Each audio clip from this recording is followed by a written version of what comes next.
Welcome, ladies and gentlemen, to both the Totally Awesome podcast and the Court Martial podcast. We're once again doing a simulcast, just like we did with the SCCG versus ACPW versus NWL draft about a week or so ago. During that three-way, we said that, and I'm a big fan of three-ways, especially with my boys, but yeah, we said we were going to review the Royal Rumble 2023, and that's what we're doing. So first, I will introduce a man who for almost 10 years now has been my partner in crime, even though I might have stolen his partner in grime, but maybe he will forgive me in time, and maybe at that point CIW will draw a dime. Your Colonial Champion, the Colonial Loudmouth, who has a bald spot at the top of his head, Sean McCarty. What's up, Sean? You know, this wasn't the place I was going to get into all that. And it's still not going to be the place I'm going to get into all that.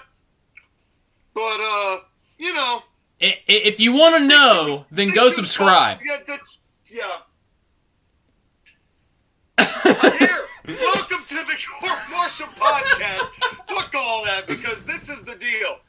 We don't care. Yeah. One way or another. Yeah. In the Court Martial podcast about any of the goings-on that was just been discussed. Yes. Because we have the most electrifying man of the hour. The most electrifying man with the power. Because, you know, electricity. Yes. He is the most electrifying man who is too sweet to be sour, which means, you know, what? Well, I would say Shock Tarts, but Shock Tarts would be sour.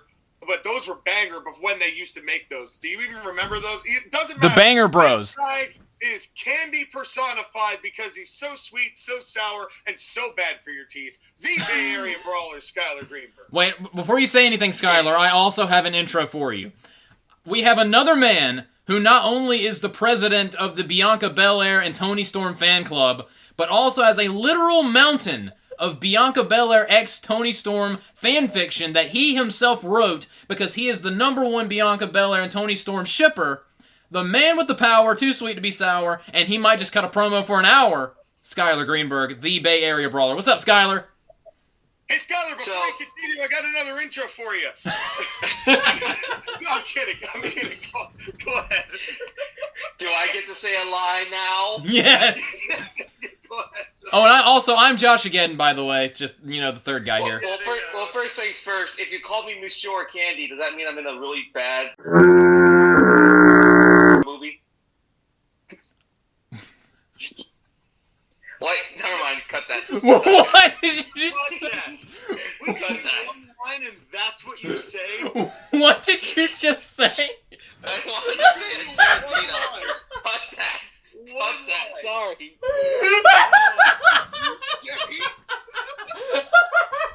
I don't know why. Do you want to lie? Because they use the N-word so much in that movie, I hate it. Which movie? Django Unchained.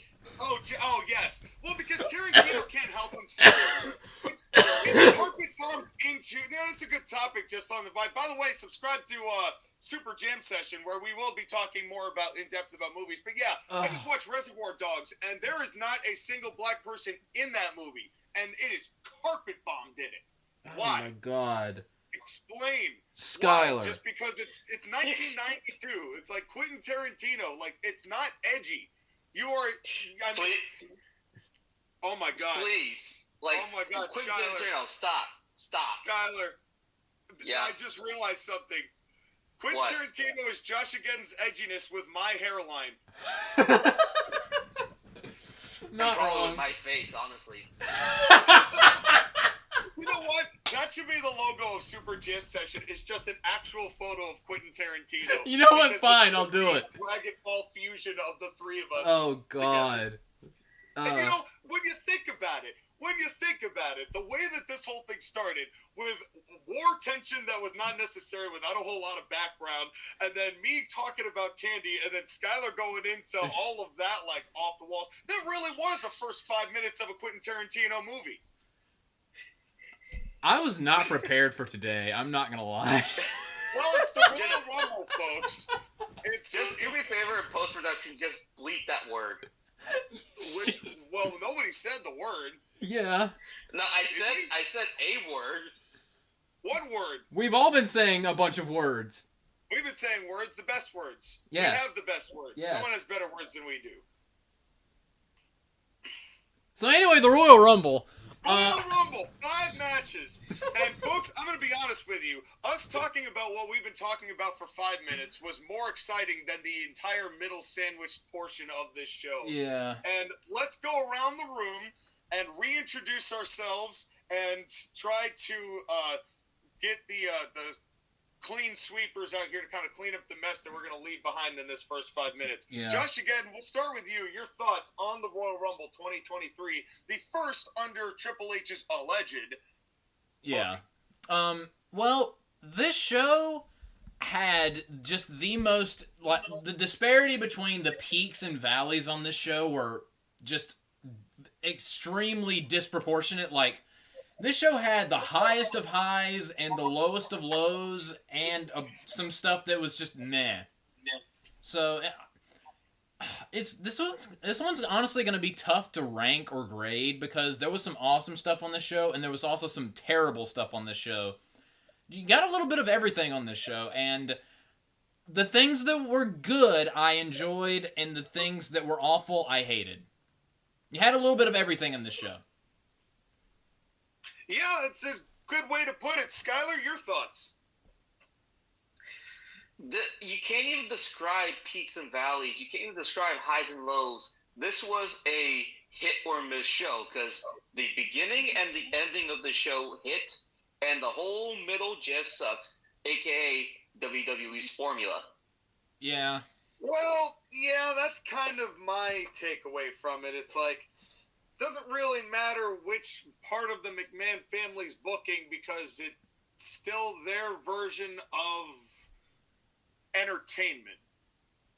And while there are some redeeming qualities to the show in a lot of ways, I found myself disliking the format just as much as I have in years past, and it really didn't matter who was in charge. And I was worried about this as we were ending 2022, and I'm afraid that my suspicions are being therein proved correct, at least for the time being. But we've got a lot of show to talk about. Oh, yeah. And we start with, hey, let's go! And Pat McAfee shows up, and I weirdly wasn't surprised. Michael Cole was. Because apparently he was left in the dark. Please, Joshua, you know Michael Cole was acting. Well, I've heard a lot of rumors that he was not clued in. But, I mean, I don't know. It'd be nice if he wasn't. But I do have to say, Corey Graves got me all night. This was one of the best Corey Graves outings I've heard from him in a while. And I think he fed off the energy of both Cole and Pat all night. But I love right when this happened, and Michael Cole's freaking out, Corey Graves is like, you know what? Cancel WrestleMania. Shut As it if down. you have the power to do that. Yeah, Corey. Shut it down. I don't know why that tickled me so much, but that did. Corey was a really deranged funny. lunatic on this show, and for the most part, it was entertaining. Well, and what Well, I that's do the really... thing is that Pat McAfee brings the energy and the excitement to the show. Mm-hmm. Again, we bemoan commentary almost the entirety of the last 2 or 3 years, except whenever Pat McAfee's on commentary. Exactly. Yeah. And to be fair, I mean, Corey Graves is not nearly as bad as he was. I mean, him not being near Saxton is a gigantic plus. Yes. But I do also really like how all throughout the night, I'm going to put over the commentary, and Cole is included in this. Mm-hmm. I'll put over the commentary, there wasn't bickering. There was making points and making jokes and kind of doing, like, slants, but it wasn't back and forth bitching. Yeah, there were disagreements, but there was no cackling hens arguing. Yeah, very civil, very respectful, very civil, not catty, stupid shit. Yeah. That nobody really would say. Not to mention, the biggest thing with commentary tonight was all night, throughout the night, there were one-liners or setups that were legitimately funny. Yes. Yes, from all of them. You know, but, I mean, Pat especially. But Corey got some good ones in, too. I think that it was the three-man booth I didn't know I wanted until I had it. And good for Cole for actually pulling his weight. I think he has been much more palatable under Triple H than under Vince. That doesn't make him perfect, but it's... Well, I mean, he's been told for 25 years to look at the monitor and told to do what he says, so... See, that's what I'm talking about. It's like he's bringing his personality out. He's not nearly as robotic as he once was. He is still the king of Weenie Shire. Yeah. But it's okay. It's okay. I don't mind it so much. Weenie Shire is not that bad of a place. You know, SpongeBob goes there, you know, because he can't get into the rough, salty spittoon. But speaking of the salty spittoon where ragtag men, women, and fish go to fight. Yeah. We begin with the men's rumble. Although, not gonna lie, it kind of felt like, is Pat McAfee gonna start the Rumble? Yeah, yeah, yeah, Well, that is true. It did. And, you know, I did half expect that he was going to be an entrant in it. Mm-hmm. I'm glad he wasn't. But it's, in any event, I am glad he was there. We begin with the Men's Rumble, which was a bold choice. Yeah. And we will talk at the end whether this was the right decision or not. Okay. Because at the end of when we talk about this match. But this is the match that started. What did you think of the match? Both of you. I forgot to bring water, so I'm going to go talk to our PR representatives about those first 5 minutes and come back with some water. I'll be right back. All right, Skyler, you go first. You give your brief overview of what you thought of the Men's Rumble. Joshua?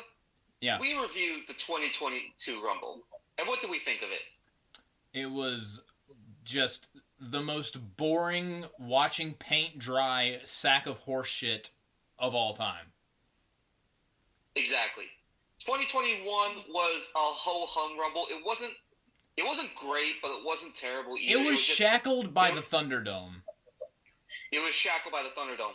2020 was arguably one of the best booked Rumbles of all time. 2020 is legitimately probably my favorite Royal Rumble from a booking perspective. Put it on my PR tab. And in many ways, this Rumble was a return to that style of booking. Exactly. Where it enhanced the match. It made people important. Again, the Royal Rumble is a great match to determine who is important in WWE right now, who isn't important, the way people get treated, the way things go, and most importantly, above everything else, what on this show is going to be part of WrestleMania. And there are 3 or 4 different WrestleMania matches set up by this Royal Rumble that I think all of us have some interest in, one way or another. Yeah, which is the complete and total opposite of what they did last year. They didn't set up a whole bunch of storylines at last year's Rumble. They spent most of last year's Royal Rumble killing storylines. And that's one reason why it was so bad. Well, the difference is that they set up one match, which was Roman Reigns and Brock Lesnar. Yeah. Oh, I was going to say Vince McMahon, but yeah. Both true. Both equally true. And Skyler, I just want to say I love that throughout this Rumble, you kept messaging the group chat saying, "Did Joshua book this thing?" And I was like, I take that as a compliment, sir, because this wasn't my favorite moment on the show. This was my favorite match on the show because I thought from beginning to end, this was balls to the walls action. Most of everything made sense. There were a couple nitpicks, which we will get to later. But for the most part, I loved this match. I thought this was a great Royal Rumble. Far and away, just heads, toes, and shoulders, and elbow pads, and penis tips above last year's Royal Rumble. And I just thought it was great. I don't think it was as good as the 2020 Rumble, but it was damn close. Well, I put this somewhere in my top 5. I thought it was well booked, well paced. Mm-hmm. You know, I think sometimes what happens is the entrance in these Rumbles come in clusters. Mm-hmm. Like they'll do 7 or 8 people that don't matter. And then one person who's like, oh, legend. Okay, he'll get like a minute and a half in. And then another 5 or 6 people that don't matter. And then another big name comes in. And then another big name comes in. And then another big name comes in. And then another like 5 people don't matter. You know, sometimes they paced it out poorly. And also massively misjudged the amount of reaction Dolph Ziggler is going to get on that night. And I will never forget that when Dolph Ziggler came in and the crowd went dead fucking silent. Sean, it happened twice. 2 separate Rumbles. I know. but it was worse. There was once when he was number 30, and it was just even the crickets didn't care. 2018. Oh man. And it was. And he came out with like Dracula pants on, like. Like, he had some weird, like, vampire face thing. I was expecting, like, is that Alucard on his pants or something? Oh, number 30, Nosferatu Zigglesworth. Oh, my God. You know what? I can see it. Next TAWTF superstar. You know, it's just about to say, that's a great Halloween special lined up on the docket. But I do have to agree. I think that this match was fun. From the beginning to the end, it was fun. I think... I'm never going to like Shitty and Poopy. Yeah. I'm never going to like them. I don't know what it is, and I don't know what the fuck they were wearing tonight. And we're going to break this down. I got lots of notes here. And I sent a photo to the both of you, and I'm going to post it right here for like 3 frames. And that is the compilation notebook of all of the notes I've taken for the past 3 or 4 years in wrestling pay-per-views. I could write a novel at this point. You probably should. I would read it. I know you could. Would the title be "Wrestling is Ruining My Life"? But I still My slow descent into madness. This is why I drink the book. Yeah. Well, thankfully, I actually quit drinking, and Royal Rumble, I quit drinking, and wrestling made me do a Gil back. Yeah. Wrestling knocked me off the wagon. Yeah. Well, but anyways, we got a long haul, so let's talk about the Rumble. I'll write a better country song about it than Hardy would. Oh, Jesus Christ. Here's the thing. I like the opening, too. It's a great callback to Cardiff. Gunther and Sheamus. Gunther was obviously the star of this match. Oh, yeah. I mean, giving the Intercontinental title. He got the win, but this really was Gunther's day to shine. Really giving the Intercontinental title some much-needed prestige. Even though for the past several months it's been getting nothing but prestige under Gunther. But tonight, like, he was the Iron Man of this match, and it was great. Not just the Iron Man of this match, but the Iron Man in the history of the Rumble, because he passed Rey Mysterio for the longest amount of time spent in the Royal Rumble. So I guess we're not counting the greatest Royal Rumble. Ugh. Please. That pile of dog shit that happened in Braun Strowman Which is run. the weirdest circumstances, because the Iron person in that Rumble was Daniel Bryan, who had just come back from the 2 years of retirement a month earlier. Yeah. And all of a sudden he's wrestling in 94 minutes or whatever it was that he... Remember the green belt Braun Strowman won? Well, that match is not canon. It doesn't exist. Yeah, you tell that to the Saudis, Skyler. You tell that to Braun. That's right. Well, we keep going through here, and the next thing I write is, I am so goddamn sick of everything New Day. Me too. It's over. It's over, guys. This was a fad that got over, and I understand it got over, and there's definitely, it's nothing against the guys.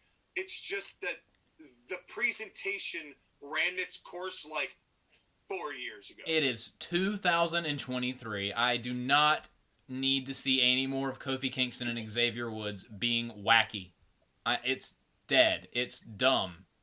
And then Kofi blew his Royal Rumble save spot. No, Joshua, we'll get to that later. I have a mini rant for that. I'm just raring and ready to go. He got concussed. Go ahead, Sky. Whoa! Okay. Besides, we skipped the Miz coming in, by the way. What did we really need to do? By the way, actually, once again, the crickets died. We've been waiting for the Miz to get into the ring still because that ramp was so goddamn long. Yeah. God, that reminded me of two things. When Charles Robinson hoofed it down the WrestleMania ramp, and when Papa Shango missed his cue at WrestleMania. Because the ramp was enormous. That was too much. I loved it took forever. I loved that the Miz's gimmick in this match was Sheamus and Gunther are going to beat the shit out of me while fighting each other, and then I'm gonna leave. That was great. Well, also Johnny Gargano got in on that action too. Which, what the fuck is this rip-off Rebel Heart theme for Johnny Gargano? It was so trash. It better. Oh my god. I liked it better. Fuck you, Sean. No, you did you not are have good wrong. music.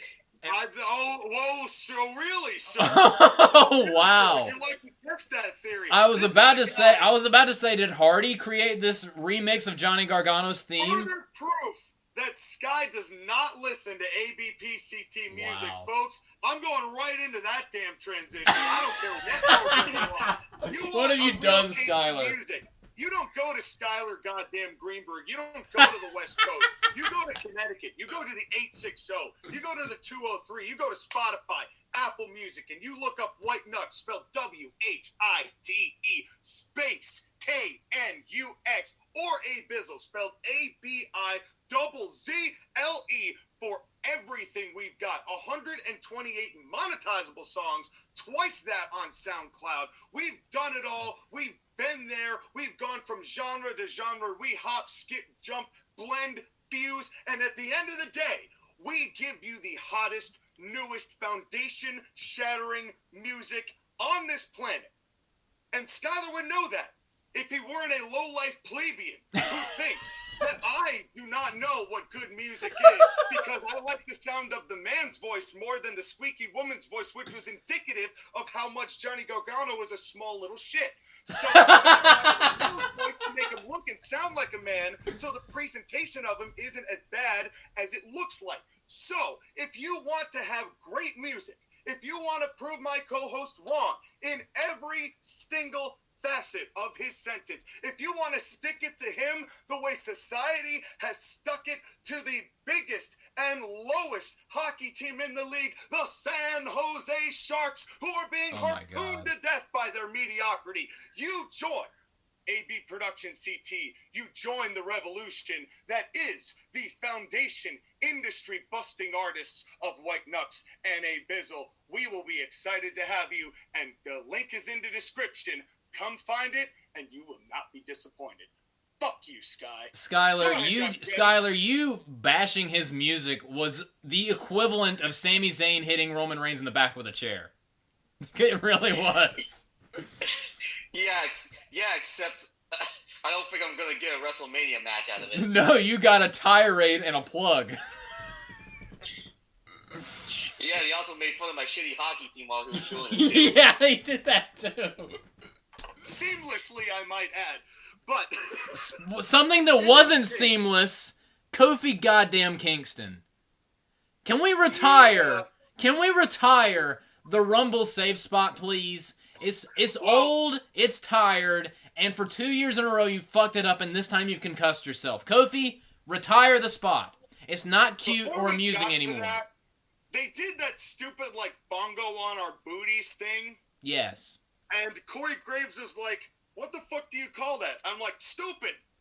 Yeah. And that's all it was. And I was like, God. And that was kind of the final nail in the coffin for me with the New Day. I like Kofi. I like Xavier, but stop. I like Kofi and I don't like Xavier. Xavier in the stomach and Gunther punched Kofi in the head. Yeah. Deservedly so. Kofi, I hope you get better. I don't want anyone to get injured. I hope your concussion heals quickly, but stop doing the Rumble save spot. It's old and tired. Yes, and also don't join the Miami Dolphins. Yeah. Anyways, oh my God! Jesus. Anyways, Karrion Kross comes in, then comes Chad Gable, then Drew McIntyre. Oh, Big Daddy Drew was great. Oh yeah. And Big Daddy Drew kicks Karrion Kross's ass. Yeah. Eliminates him. Karrion Kross needs to cut his beaker hair. He needs to go back to being bald. Yeah. He looks better bald. It works for what he's trying to do. And he looks like with hair, he looks like a less interesting Nick Aldis. You know, Sky, I half expected you to say with hair he looks like a lesbian. Me too. Which would also I wouldn't have disagreed with you either. He's a beefed up Rachel Maddow. Well, wow. Okay, yeah, going there. I mean, that's pretty good. That's a pretty good joke. But then we get a wrestling match, and Kevin Dunn couldn't cut away from that fast enough. I know. Kevin Dunn, you bucktooth piece of shit. Focus on the actual wrestling. He said wrestling. There's wrestling. We got to cut away from the wrestling. Fuck. Wait, what wrestling? It was Chad Gable and I forget who was he going up against. Xavier Woods. Xavier Woods, yeah, that's right. I hate Xavier Woods, so I would have cut away from it too because fuck Xavier Woods. But that's the thing is that Xavier Woods and Chad Gable do this clinic of amateur wrestling because Xavier actually does have a history as an amateur wrestler. I don't like giving him credit. It's just like, why? Why the fuck, Kevin Dunn? Because we're sports entertainment. When we start showing wrestling on our wrestling program, that'll make people wonder. Yeah. But anyway, Drew McIntyre comes in and beats the shit out of everybody. Yeah, and it was glorious. And then Santos Escobar comes in, Angelo Dawkins, and then the big beefy man. Before we get to Brock, Santos Escobar looked like he forgot every spot that he was supposed to do because he just stood there and was waiting for someone to lead him. And he stood there, and I was like, do something. And then I was not impressed. Someone who was it that tried to Irish whip him in a particular direction, and they were like, oh, no, we're supposed to Irish whip other direction, turn around, yeah. Well, in their defense, it is kind of hard to do spots when everybody's kind of hopping around and trying to be in their own corners. Although, that is one thing that I am getting kind of tired of seeing is everybody just kind of sitting in the corner watching what's going on instead of, like, properly selling and continuing the fight. That's always been an issue of mine. I mean, and actually, there's a part with Gunther whose body language was amazing. I'm going to point it out a couple times. One was when the Brutes or the Banger Bros or whatever the hell their names were, when they were both going after Gunther, and Gunther's like, whoa, okay, hey buds, like, cool, you guys are big, I'm big too, but there's two of you, so I'm gonna be over here. And it just, I loved that. He knew when to back up and when to be like intimidated and know when that was not an advantageous situation for him. Mm-hmm. He is so smart with protecting himself and his gimmick. It's incredible. He really is. And then the big beefy boy comes in. And then Beefaroni, the master of the canned sugar pasta. Yeah. Yes. This fall-away slam elimination on Santos. Holy fuck. I thought he broke that man's spine on that, because he bounced off that apron, and I almost jumped out of my chair. That was brutal. By the way, just a quick thing with Santos. It's the first Royal Rumble he's ever done, and it's not a usual match type that people normally do. So it's one of those things where, like, it's understandable that it's his first time doing it. He's green. He doesn't know how to do it. Yeah, it just was very obvious that he, for a couple seconds, he looked like he had just, stage fright just washed over him. And it was like, oh, fuck, what am I supposed to do? Yeah. And then that's the thing is that, like, we're saying this about Santos Escobar, who was only in there for 4 minutes, but Gunther was in there for over an hour and knew his spots. Yeah. Yeah. Well, there's a world of difference between Gunther and Santos Escobar, and also one of my favorite parts was when Brock Lesnar caught him. The only thing I could hear going around in Brock Lesnar's brain was, who the fuck is this guy? And then he threw him over his head. Yeah, no idea who that was. Well. Had no reason to even learn that motherfucker's name. Yeah. And that's what I love about Brock. He's like, I'm here to do and then he business. Fucking murdered him. But it was great. This is where, again, I have to give Gunther credit, because he and Lesnar are doing the stare down. Lashley's music plays. He's starting to come down. Gunther senses that it's now getting to be too long that they're just staring, looking at each other, and starts to hit him regardless of whether the camera has panned to Lashley or not. That is smart, because that's reading where the people are and still making sure that he doesn't look like he's just being a stage actor. Mm-hmm. I fucking love this guy. Yep, me too. Everything he does is so good. And that's the thing is that, like, he realizes, like, he needs to start doing something because he's going to look like a bitch in front of Brock Lesnar.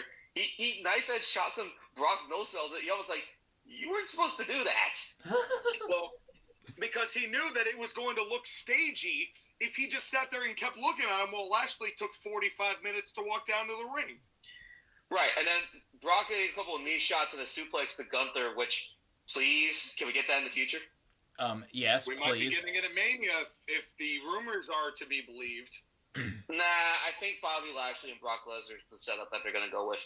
I do think that, but I also wouldn't be surprised if they do something at Elimination Chamber with them and then they redirect it toward, like, they're teasing that it's going to be Lashley and Lesnar again at WrestleMania, but then they go a different direction with it. I don't know. But by the way, I do want to mention something. At this point in the match, the 7 people in the ring, let's ignore Johnny Gargano because it's Johnny Gargano. Bobby Lashley. No, hold on. It's not Johnny. Brock Lesnar, Bobby Lashley, Sheamus, Drew McIntyre, Gunther. Like, that is a collection of hosses. Mm-hmm. What a collection. Was the, and they said Vince McMahon was the big beefy guy. Yeah. Who liked beef. Like, I think WWE now more than ever is the land of the giant because, my goodness, every single giant in that ring was some form of impressive. Yeah. There was a lot of meat in that Brock ring. Lesnar gets angry, throws a tantrum, grabs the announce table top, throws it into the ring towards Bobby Lashley. Well, yeah, we didn't talk about the fact that Brock Lesnar was out of this Rumble in under 3 minutes. Oh, yeah. Bobby Lashley just clotheslined him over. And then that was a stunner, and that popped the crowd. San Antonio was white hot for this match. Yes, it was. And they were. And Brock Lesnar grabs the steel steps and hits the goddamn announce table. And then he murders a referee in cold blood. Baron Corbin. He murders Baron Corbin, and then just launches a referee over the barricade, and I could not stop laughing. He did also get a pop for murdering Baron Corbin, too. Yeah. Because Brock Lesnar gets a pop for anything he does that's cool and awesome and destructive. I love Brock. And you have to wonder how much money just went to Brock Lesnar to go into a Rumble for 3 minutes, wreck shit, and leave. Yeah, I'm jealous. That dude, imagine having that dude's schedule. Show up for 4 minutes, murder 2 people, leave, make $1 million. Yeah, earn 6 figures. Well, that's not a bad gig. I was thinking the same thing. That's a pretty damn good gig. Not a bad But the only thing is that Adam Pearce and his group of producers come out to try and stop Brock Lesnar, and this will lead to a complaint I have later, but, like, Adam Pearce is, like, the biggest dork. Yeah. I trust Roman Reigns as an authority figure more than I trust Adam Pearce as an authority Roman Reigns is more effective as an authority figure than Adam Pearce. Yeah. I would acknowledge the tribal chief overtake any sort of administrative tasks from Adam Pearce, who is capable of doing nothing. Yeah. He is a WWE official. Did you see on Raw during the... does nothing. Did you see on Raw 30 where during the tag team title match, one of the Usos banged up his knee, and instead of, like, them just continuing as a handicap match, he threatened to end the match and award the titles to the Judgment Day, and I'm just like, that's not what you ever do. But they did that. And then he replaced him with Sami Zayn. Yeah. And then on Friday Night SmackDown, when they were doing the tournament, the Viking Raiders Experience, Warlords, whatever the fuck they're called, attacked Sheamus and Drew McIntyre, and instead of giving the team they were supposed to fight a bye into the next round, he was like, nope, you're fighting this brand new team of Braun Strowman and Ricochet. Because reasons. Adam Pearce, ladies and gentlemen. Oh, and the Adam Pearce hate will continue. Seth Rollins has meanwhile danced his way to the ring almost before he has to throw Baron Corbin in, super kick, stomp, throw Baron Corbin out. You were right. I did book this Rumble. And we also forgot the part where I did, like, there was a little bit of Weenie Shire Cole when they're all talking when Brock's still wrecking stuff, and Pat's like, am I wearing your headset? And Cole's like, I don't know, I ran away. I was He had flashbacks when he got F5'd. I was like, Cole, you are the biggest weenie in Weenie Shire, but at least you're honest about it now. Yeah. And that is. But I mean, come on, Michael Cole has been F5'd by Brock Lesnar before. Yeah. Yeah, I don't blame Michael Cole. He was probably getting flashbacks. Yeah, and then just to compensate for the loss of Lesnar and Baron Corbin, we got the round mound of meat. That is a direct quote from Pat McAfee to describe Otis. The round mound of meat. Heel Otis. I still hate that dude, but I do have to say, Pat McAfee can get a name over for me for anyone. Heel Otis is pretty good. Babyface Otis is the worst. He's not a babyface. Well, he's been getting over with the crowd and getting huge reactions, and they're slowly turning him babyface. He I was baby. gonna say, It's why don't mostly you tell him Chad that? Gable. It's mostly Chad Gable. No, like they would tag in Otis on the past couple episodes of Raw, and the crowd would go nuts for reasons.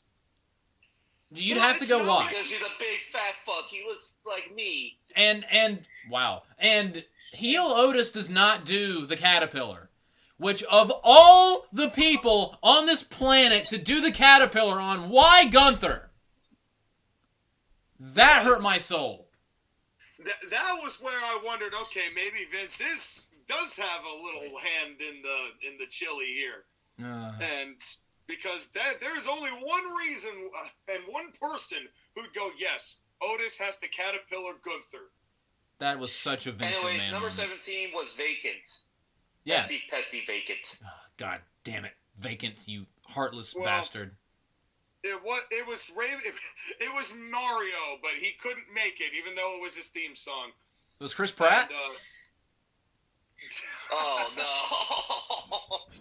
oh man, you know what? I would not be surprised if Chris Pratt dressed up as Mario Dude. came and as an entrant into the men's rumble. I really wouldn't. If they made like a WWE movie, they should get Jack Black to voice Otis.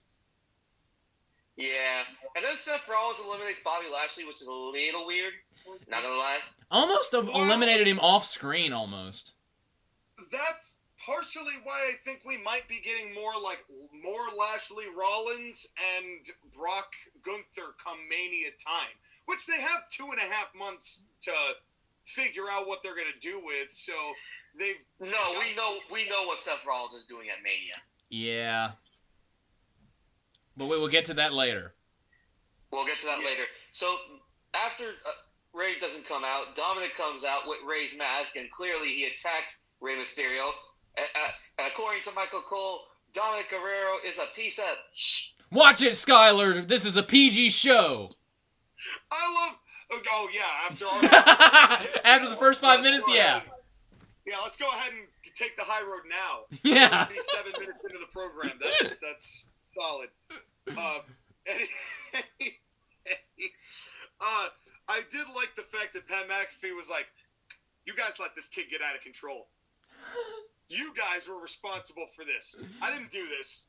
This You happened guys while I were was watching away." Dominic. I blame you, and I blame you, Cole, and I blame you, Corey. You guys were watching it. By the way, Dominic is getting better as a heel. Like, as he was walking to the ring, he was destroying the mask that he wore. He saw another person have a Rey Mysterio mask. He grabbed it and threw it away. Yeah. I have to say, I was worried about Dominic, but the heel turn seems to have sparked something in him.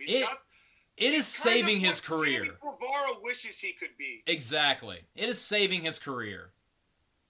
It is. Now, if only he was in better shape. Yeah. Yeah, If only he didn't but still look like a toddler. we'll give it some time. He does look a bit like skinnier now than he did before, so hopefully he's got some decent arms. Like, his arms are jacked, so hopefully he's working on his stomach too. Yeah. I'm sure he is. I mean, you got to give that kind of thing some time. But he still looks a lot better now than he did at this time last year. And then, why are they still trying with Elias? They aren't. They tried to kill him in this match. Why even give him the spot? That's what I'm saying. Like, why even give him this Rumble spot? So he could do a guitar shot. Yeah, and this was the second time during this match where I had a, oh shit, this person's dead moment.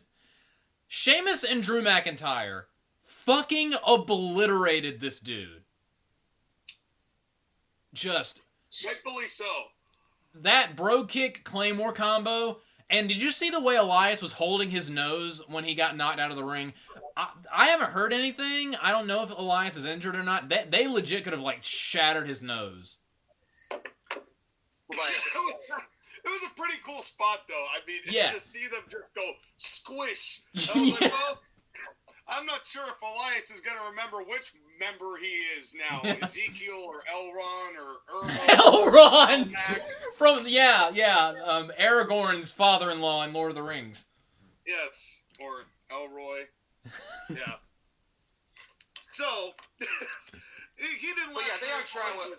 Here's the thing again, is that if you're a jobber or somebody that doesn't matter, they made sure to shit can you during the Rumble. They will give you one moment to shine, and then they will shit can you. Yes.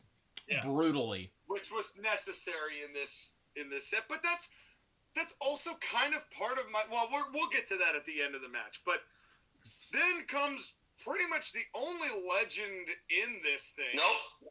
Finn Balor. Of the only real legend in this thing. Finn Balor. Booker T. What a shock, Sky. What a shock. Sean skips over Finn Balor. He's the fourth of the Judgment Day, and he was allegedly the leader. No one gives a fuck. I do. I'm like Donkey. Pick me. Gives a fuck. I do. Nobody does. I do. I love Voldo. Yeah. Let him slither all around me. I mean, those abs are really, really Hell nice. yeah, boy. You can grind meat on those abs. You guys can go lick them on your own time. Yeah, give me the coup de grace. He is inconsequential because Booker T was here, and that's what mattered, and the fans showed it as much. Fair enough, because Booker T is awesome, too. And then 10 seconds later. Yeah, I wish he would have had a little bit longer time. Like, you couldn't have had him stay for a couple more entries before you toss him over. Booker T in the ring is... Yeah, but Booker T is also 57, okay? He's an old dude at this point. Booker T in the ring. 57, Sky. Booker T... wrestled Kevin Owens at 57. Booker T in the ring is better than Booker T on the Legends panel. Agreed. I mean, you didn't watch the Legend panel, so how would you know? I watched, like, the tail end of it when I was getting ready for the show to start. But I do also have to say this. Booker T in this form for 10 seconds always beats the Bad Bunny music video as far as Booker T's usage. As hilarious as that was. Yeah. This is better than that. And it was also nice to see a Spinneroonie. Good for Booker. And he looked great. Tag team with Zack Ryder, G.I. Broski. And also keep in mind, Booker T does still wrestle in his Reality of Wrestling promotion. Yeah, did they name drop that at all? I feel like they may have, but I wasn't paying attention at that point because I heard Cole mention Conan or Corey or whoever it was. Corey Graves mentioned Conan, saying that he was giving lessons to Dominic Mysterio, and I'm just like, what are we in 2023 with a Conan reference? Evolving, hopefully. I like this. I like acknowledging people that exist. That helps. You know. Well, who in the fuck in 2023, besides the hardcore wrestling fans, know who the fuck Conan is? Me. I do. You're a hardcore wrestling fan, so that's what I'm saying. Well, then we all popped, and then we moved on. And the other people were like, "Whoa, Conan O'Brien," and then they just didn't get it, and they stop. It's of all the things. I'm not gonna hate the Conan reference, but it's unless Conan shows up on television, which would be a mind fuck. Conan should be a guest on Conan O'Brien. If anything, Conan should have been the one to bail out Dominic Mysterio. If Conan somehow makes it on WWE television in 2023, I will be drafting him in the ad drops. Immediately. By the way, one thing that I will say did get noticed is that Gunther eliminating Booker T got so much heat. Mm-hmm. And it was necessary heat because I think people were really cheering him, and that kind of put people back into perspective of what he is, which is a heel. Mm-hmm. Which I thought was very smart of them to do. That was a good move. I mean, all match, Gunther was doing the right things, and he was eliminating the right people. He tied for the most eliminations, and the people he eliminated are the genuine fan favorites. I mean, I know you guys hate them, Kofi and Xavier, but they're still fan favorites. And Booker T, the hometown hero. Yep. And then Damian Priest comes in, and what the fuck is Damian Priest's hair right now? I don't care. I was paying attention to his beautiful punches. But also, I will say this. Gunther's back. Those scratches and marks, that was some juice. Ugh. Dear Lord. Yeah, he looked like he went through a meat grinder. He took a beating today. And because Drew laid in some good chops on him, too. Sheamus and Drew. Yeah, I mean they weren't holding back. But then came, God, I really did not like this. This is the only part of this match I didn't like. Edge comes back, and spears the Judgment Day and eliminates the Judgment Day, and then he gets eliminated, and they beat him up, and then he goes out there and, oh look, it's Beth Phoenix again. But I will say this, Rhea doing everything that she did with Edge, love that. Mm-hmm. Love that. They really believe that Rhea is the star of the future. This show, if this show proved anything, it proved that they believe in Rhea Ripley. Dude, we'll get to it later. We'll get to it later, but this was honestly partially a setup for the next Royal Rumble match that we will get to, and it was great. Yeah. But again, here's the thing: is that when you look at it, I said it at Survivor Series, and I'm gonna say I did say it at Survivor Series. No, Extreme Rules, whatever pay-per-view I was on the notes for. I said I don't like the fact that ever since Edge came back in 2020, every feud he has involves Beth Phoenix in some shape, form, or way. That was my biggest issue with this. It's I don't like this for two reasons. One, it's Edge and Judgment Day again. I understood when it happened at the time, but this has been going on for so long now without any real plot development toward it lately. And then the idea that Edge is now not just Edge. It's a package deal. And that's no knock or slight on Beth Phoenix. I like Beth Phoenix. But we all heard the rumor that he wants to retire by SummerSlam-ish, and that he wants to do matches with Beth, and I understand that, husband and wife, blah, blah, blah. They name dropped the Grit couple. Yeah, but it's really losing its star value to me on both of them.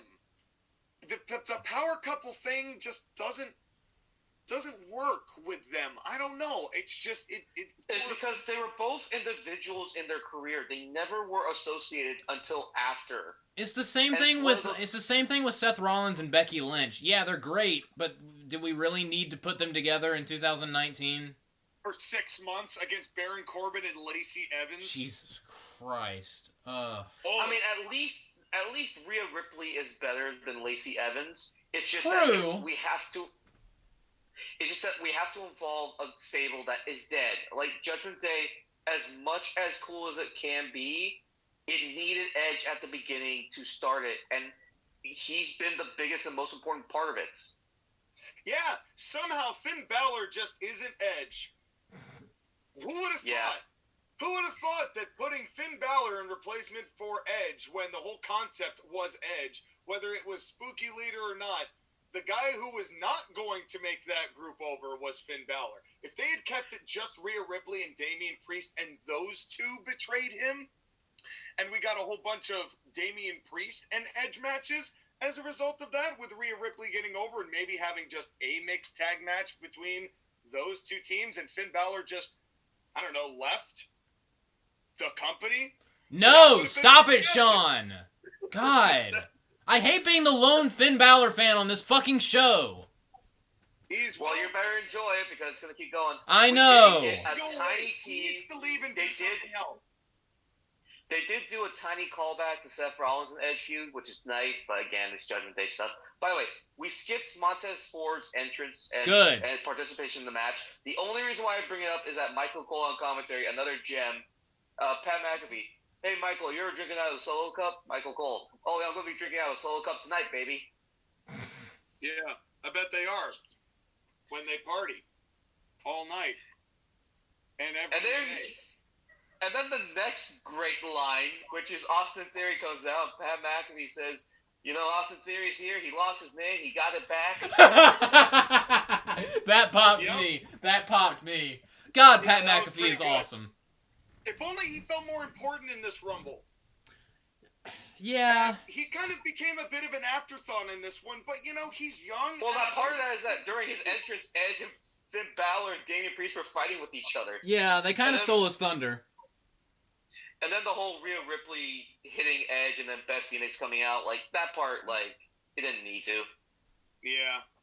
Well, yeah, that was really, and that whole thing with Edge and Beth and all that, that was really the only thing I didn't like in the whole Rumble, because then it was and then we finally got Cody in, and Logan Paul. And Logan Paul. Hold on. Logan Paul comes in, and we Hold on. No, you were skipping a lot. I'm gonna name everybody, Sky. I'm going on a rant. If you want to listen to quality music, you gotta sign up. Oh my God. You two, get a room. I know you hate. You two are becoming the new Corey Graves and Byron Saxton. Fuck you. Anyways, Omos comes in, and then Braun Strowman, and then Ricochet. Wow. We almost skipped Omos, Braun Strowman, and Ricochet. Where would our lives be if we skipped these three super valuable people? Forgive me for just glossing over inconsequential stuff until the spot. No, hold on. But the reason why I bring it up is that at this point in the Rumble at 26, 27, 28, I was talking with Josh and I'm like, so when's The Rock showing up? And I kept saying, fuck you. That hasn't been announced yet. We were like, when's The Rock coming? Well, I don't want to watch him come. I'll be dead honest with you. When he turned down Raw 30 and they had to switch it, my assumption was he's not coming. Yeah, me too. Rock's not going to be a part of it. And I think now we are starting to hear that The Rock is allegedly not going to be in ring shape in time, meaning he has to stop his cycles and he doesn't want to do that so he can keep filming movies. Yeah. But allegedly, but well, that's the thing is that like you weren't 100% sure until Logan Paul came out. Which credit to Logan Paul, he came back really fast from injury. Yeah, he came back really fast from injury and from scheming people with his cryptocurrency that has gotten a ridiculous ton of bad publicity. But full credit to him, he now understands he cannot be anything other than a heel. And he can also do the buckshot lariat better than Hangman Adam Page. Agreed. It actually looks like it hurt. It looked fantastic. And that moment where him and Ricochet fly towards each other, it was like a Dragon Ball Z collision. Oh my God, it was great. That was the spot of the night. Yeah, like... That was insane. You could hear the collision. Double clothesline. That was... Man. It was amazing. It really was. And when they did the replay of it, I was just like, I couldn't look away. And also, full credit to Kevin Dunn for that one. They will cut to that immediately, and we're like, okay, we're going to do it quick. We're going to do this, and go right back out of the picture-in-picture. You know, that was a solid and smooth transition of, holy shit, what the fuck was that? Oh, look, there it was. Okay, back to the match. That was great. He at least understands that he has to be a heel, but I loved the final four of this match. Oh yeah. But I don't think we really needed the pedigree off.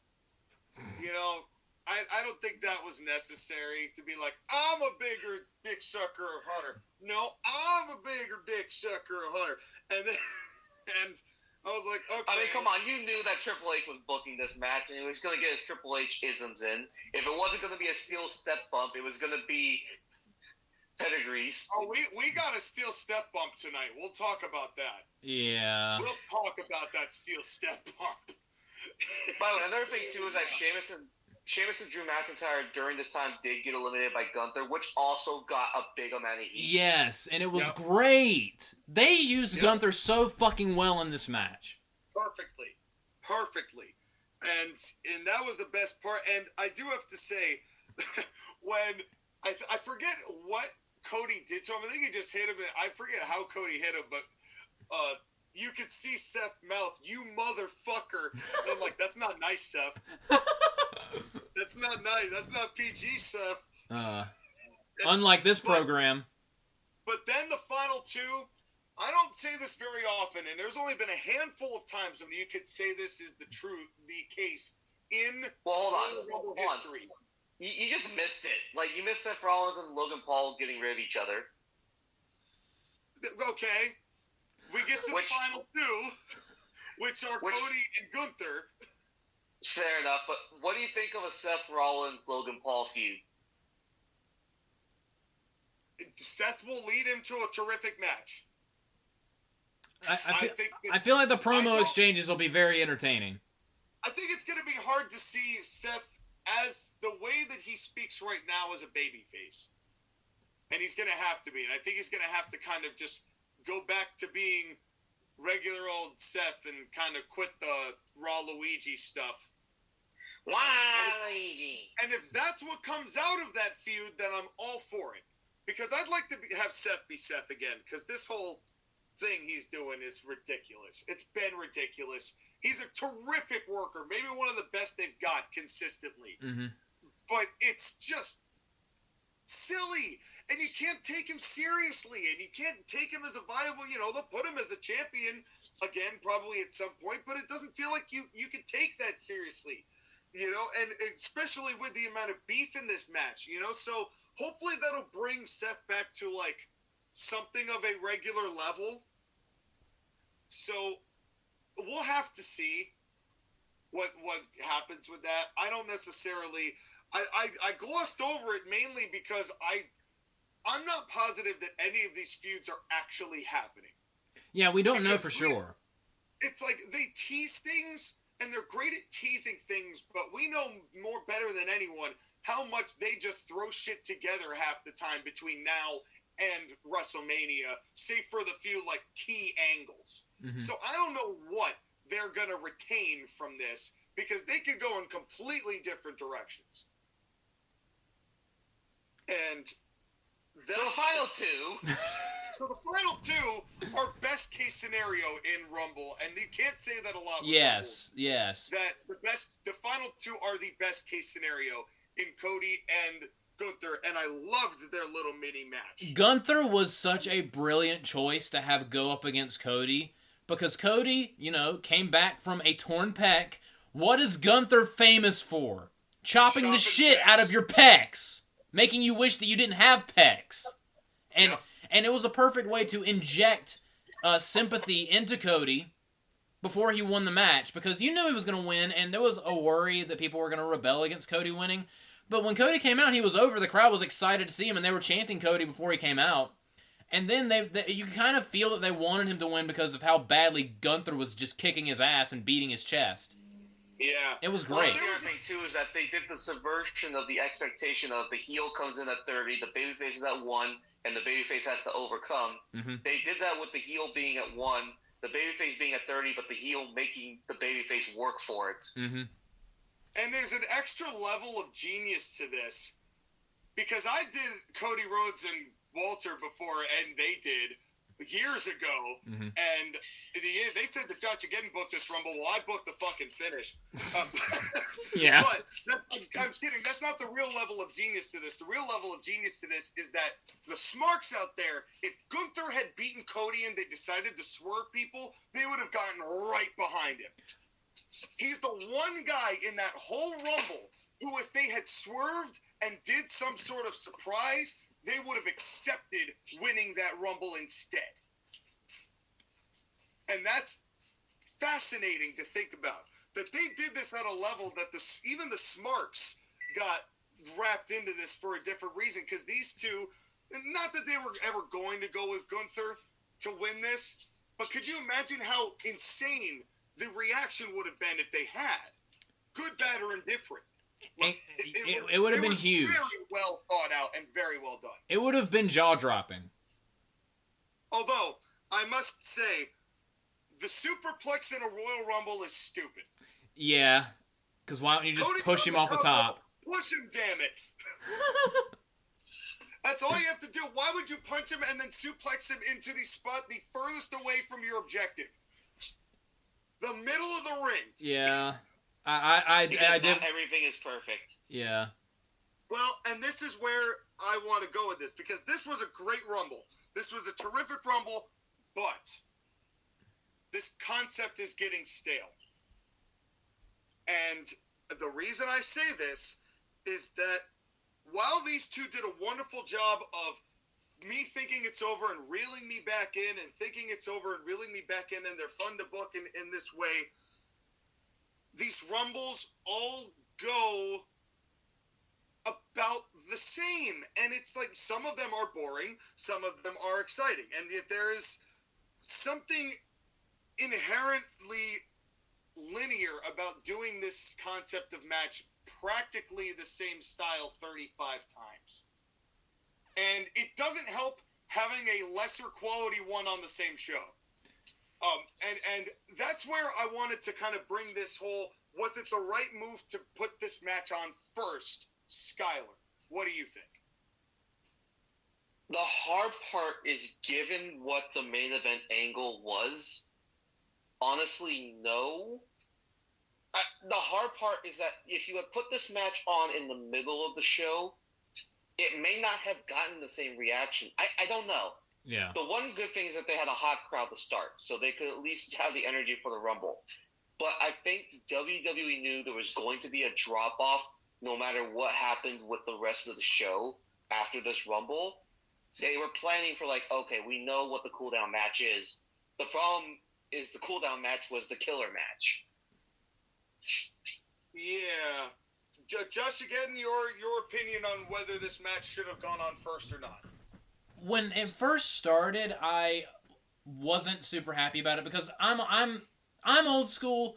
The Royal Rumble should main event the Royal Rumble. You know what I'm saying? But I understand. Considering when they were like, we're starting with the Men's Rumble, I was like, they're most definitely not closing with the Women's Rumble because I feel like that would just be stupid. So they're probably closing with Roman and Kevin Owens. So that was like, okay, they're doing something big at the end of the show, which that assumption was proven correct. So it was like, the con against it is you're blowing your wad early. But the pro for it is, at least with one of the important things going on is trying to establish Cody as the guy you're going with. You don't want to do that with a dead audience. You don't want to do that with a tired, dead crowd. So I think it was kind of smart to have this go first so the crowd could be energetic throughout the whole thing. So at first I wasn't crazy about the decision, but as the show went on, the more I came to appreciate it. Yeah, I could see the case being made for both. You know, on the one hand, everything you guys both said is correct. You know, you could tell that they wanted to make sure that this got the most attention and got the best attention. Also, if they did what they did with Kevin Owens and Roman Reigns and Sami Zayn earlier in the show and closed with a Men's Rumble and Sami Zayn was not in the Rumble, the crowd would have rejected this outright. Well, that is kind of where I was going with that, because on the one hand, you know, they made sure this had the most attention and that anything that was following it was not going to be gotten onto the people that they care about and value. Mm-hmm. And that's a big part of this. But like you said, JoshAgeddon, there was a lot of discussion about whether Sami Zayn should have been the one to be in the Rumble and win it. You know, and that people were starting to think that he should have gotten his due and to be a part of that. I saw that in a few places heading into the Rumble. And I think that the smartest thing they could have done was give this Rumble first so that you knew that Sami wasn't involved, knowing that he was, you know, his time's going to be later. Mm-hmm. You know, and I think no, go ahead, Scott. Sorry, continue. No, continue. Well, that basically, but on the other hand, too, it's like, it's kind of what you're saying, where the Royal Rumble, you know, Cody getting that moment at the main event would have been, I think they would have gotten people back. Honestly, I really do. But given the angle of the main event, how do you have anything go after that? Yeah, the crowd would have not cared. You know, So I don't know whether you can put it anywhere other than first if you're not putting it on the main event. Yeah. So the one concern I do have, though, looking at the situation with Cody, is that no matter what happens, there's going to be a little bit of like, oh, Cody was shoehorned into the main event of WrestleMania against Roman Reigns. Because we're assuming that Cody Rhodes is wrestling Roman Reigns. Yeah, unless they do actually decide to split the belts and do what I suspected they were going to do and have Sami Zayn beat Roman Reigns at Elimination Chamber, and then have Cody beat Roman Reigns for the WWE Championship, which he was wearing tonight instead of the Universal belt, mind you. Thought that was an interesting. But the thing is that you're not going to take Roman Reigns' near 3-year title reign and end it at Elimination Chamber. It cannot be ended at a show anything lesser than WrestleMania or SummerSlam. Then I don't know. I've seen weirder things happen. We didn't think that Eddie Guerrero was going to beat Brock at No Way Out. It's the WWE title. No matter how big the reign was. I know it's a big reign with Roman Reigns, but it's for the sake of what Sami Zayn has put together and how deep the crowd is behind them. It's a weird dynamic right now. I feel like, and especially with this interview he just did, Sami Zayn, where he's like, I could see myself as WWE champion. I'll never be the guy, but I could definitely be a WWE champion. I don't know. It's just... It feels like they're getting to a point where Sami may end up challenging Roman night 1, and they have Cody challenge night 2. Especially if they're not getting The Rock.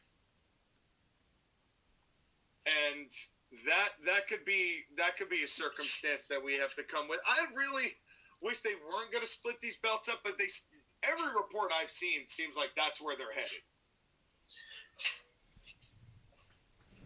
And it's, but in any case, Cody points at the sign, and the entire contract, the entire financial amount of John Laurinaitis' contract was used in the pyro this evening. Well, at least the sign didn't melt and fall off and land on fans this year.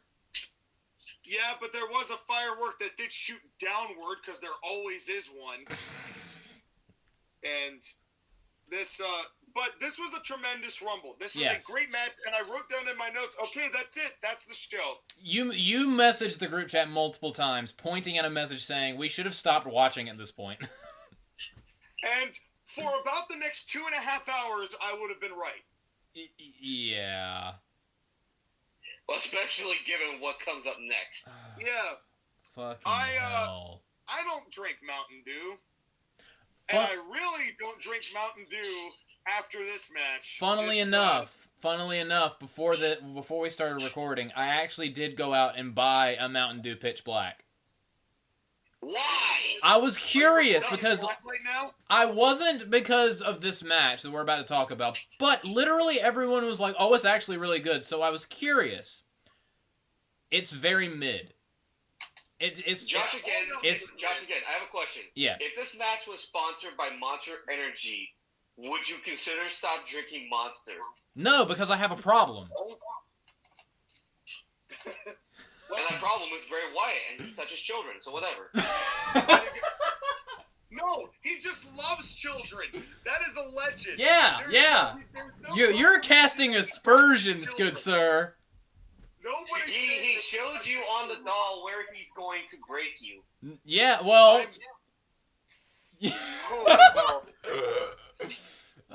You two did that, by the way. That whole thing, that whole storyline was your fault. Yeah. Well, LA Knight versus Bray Howdy Fiend Wyatt. What did you guys think of this match? Quote unquote. Fuck Bray Wyatt. I'm over it.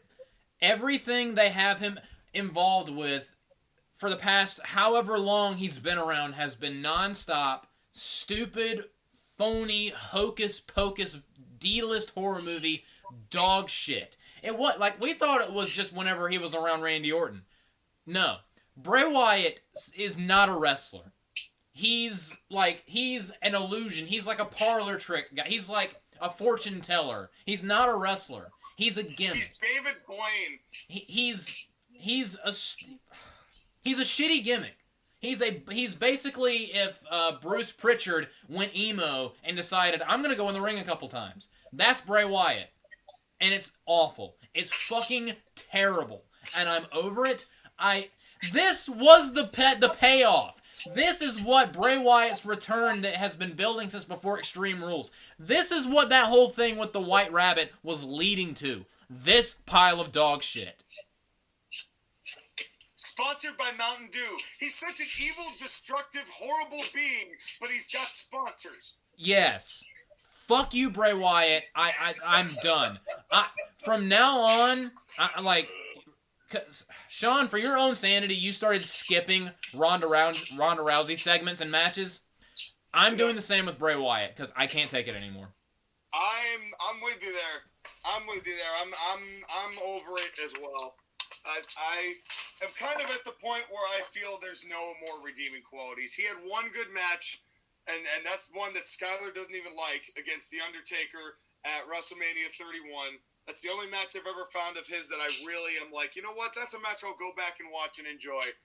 And how much of it was Bray Wyatt, and how much of it was The Undertaker. And again, the very little I liked in this match had to do with LA Knight being great. That's the other thing. LA Knight deserves better. Well, I think he's going to be okay. Yeah. Truthfully, LA Knight is getting over in spite of this feud with Bray. Yeah, because he's hilarious. Because he's terrific. And he's saying what we're all saying. This is dumb as fuck. Yes. That's basically been his entire argument. What the hell are we doing here? And I don't blame him a bit. But I would like to take you all now into the wonderful, enigmatic minds of the WWE writers' room. Yeah, so how are we going to make Bray Wyatt interesting again? Idiot raised his hand. Yes, you there over there. You may speak. What if we just made him a regular person and just have him cutting promos? Fire him. Anyone else? Second guy. All right, what up? What if we just do black lights instead of red lights? Ooh, I like that. And the opponent, he can wear neon colors, and there will be a table that'll be full of confetti that we can explode, and it'll go pew, and give this man a promotion. It's like, you know what? Would you like to be on the board of directors, pal?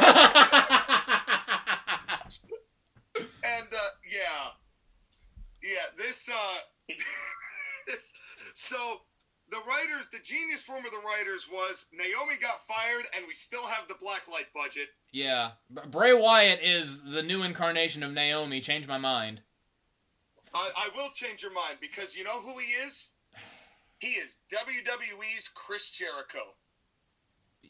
Oh my God, that is accurate. Oh. Both in tumor size and in fat. I was about to say, in booking and in girth. Any objections, Sky? This is all you guys. I'm just letting you guys do this because this is your anger. This was such fucking horseshit. Well, I don't really know what you thought about this, Sky. What did you think about this match? I think all the same things that you guys do. I hated this. It's just I don't have the emotional attachment for Bray Wyatt that you guys had at the beginning, so I don't feel the same type of anger.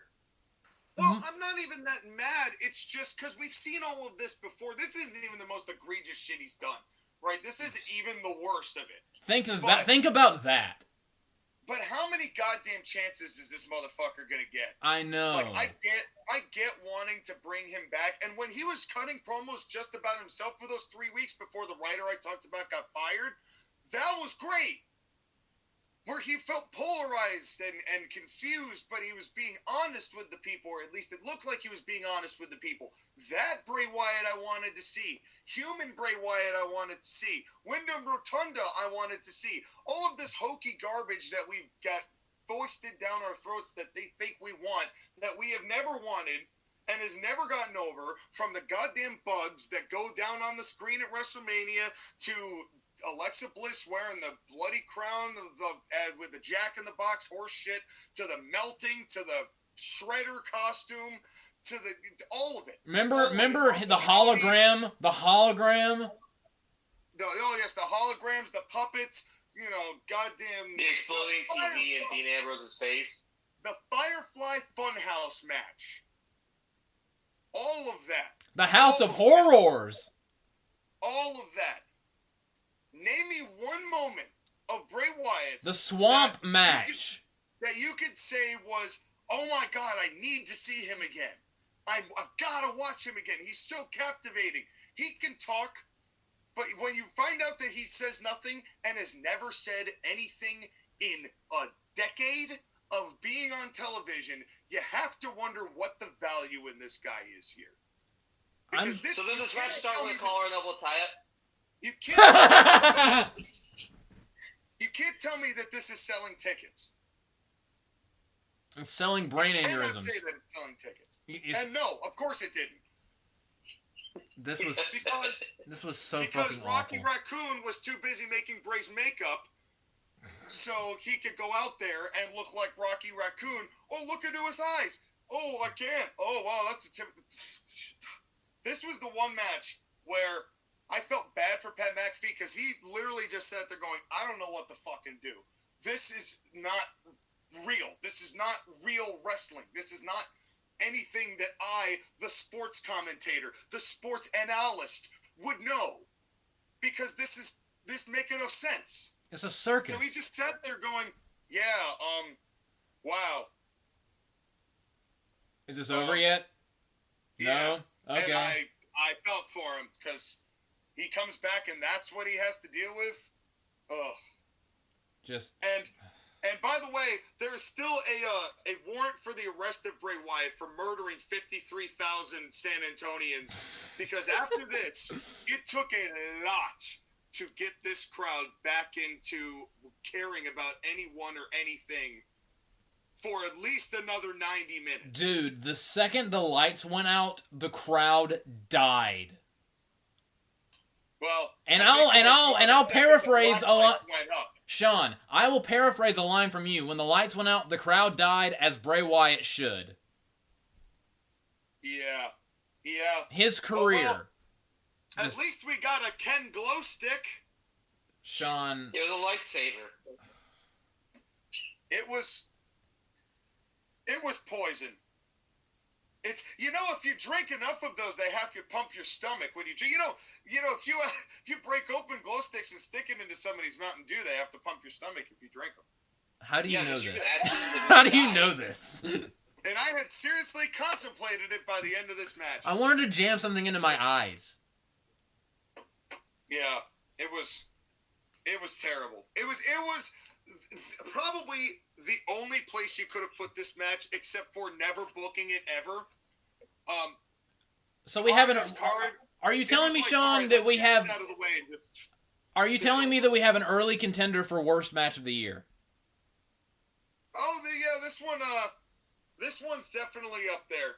And Bray Wyatt, early contender for worst male wrestler of the year. But wait, it didn't end with the match. No, because... Somebody else explain what happened here.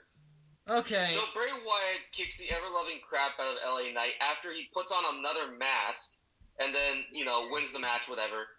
LA Knight starts doing this fake thing where he's running away from Bray Wyatt demon thing with the glow stick in hand and starts hitting Bray until they get to this staged area where Bray Wyatt puts him on what is clearly a crash pad, and Uncle Howdy appears at the top of what appears to be like a forklift or something like that, or like one of those low construction a scaffolding things. He's on the top of a scaffolding. It was like 15 feet in the air, and Uncle Howdy jumps off of the scaffolding to completely miss LA Knight and vanishes into thin air while Pyro is going off. But this is the brilliance of Kevin Dunn. He shoot the camera angle that looked right into the lights so you could see none of it. This was so dumb. My question is, how much of this was Bray Wyatt's idea? All of it. All of it. I can't believe wholeheartedly that Triple H would be like, yeah, I'm going to let you do all this same shit. I don't know. I don't know. I don't know. I feel like this is part Bray Wyatt and part just goober writers who got excited trying to make the next Changeling movie, and instead we got Uncle Howie, who I couldn't believe was there, committing stage seppuku. And then we get the puppets watching from the top and laughing, and none of this makes any sense.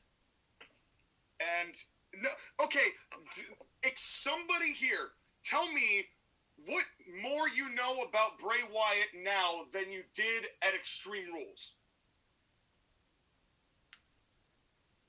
There's a guy named Uncle Howdy, and his puppets are now alive. That is the exact same amount that you knew at Extreme Rules.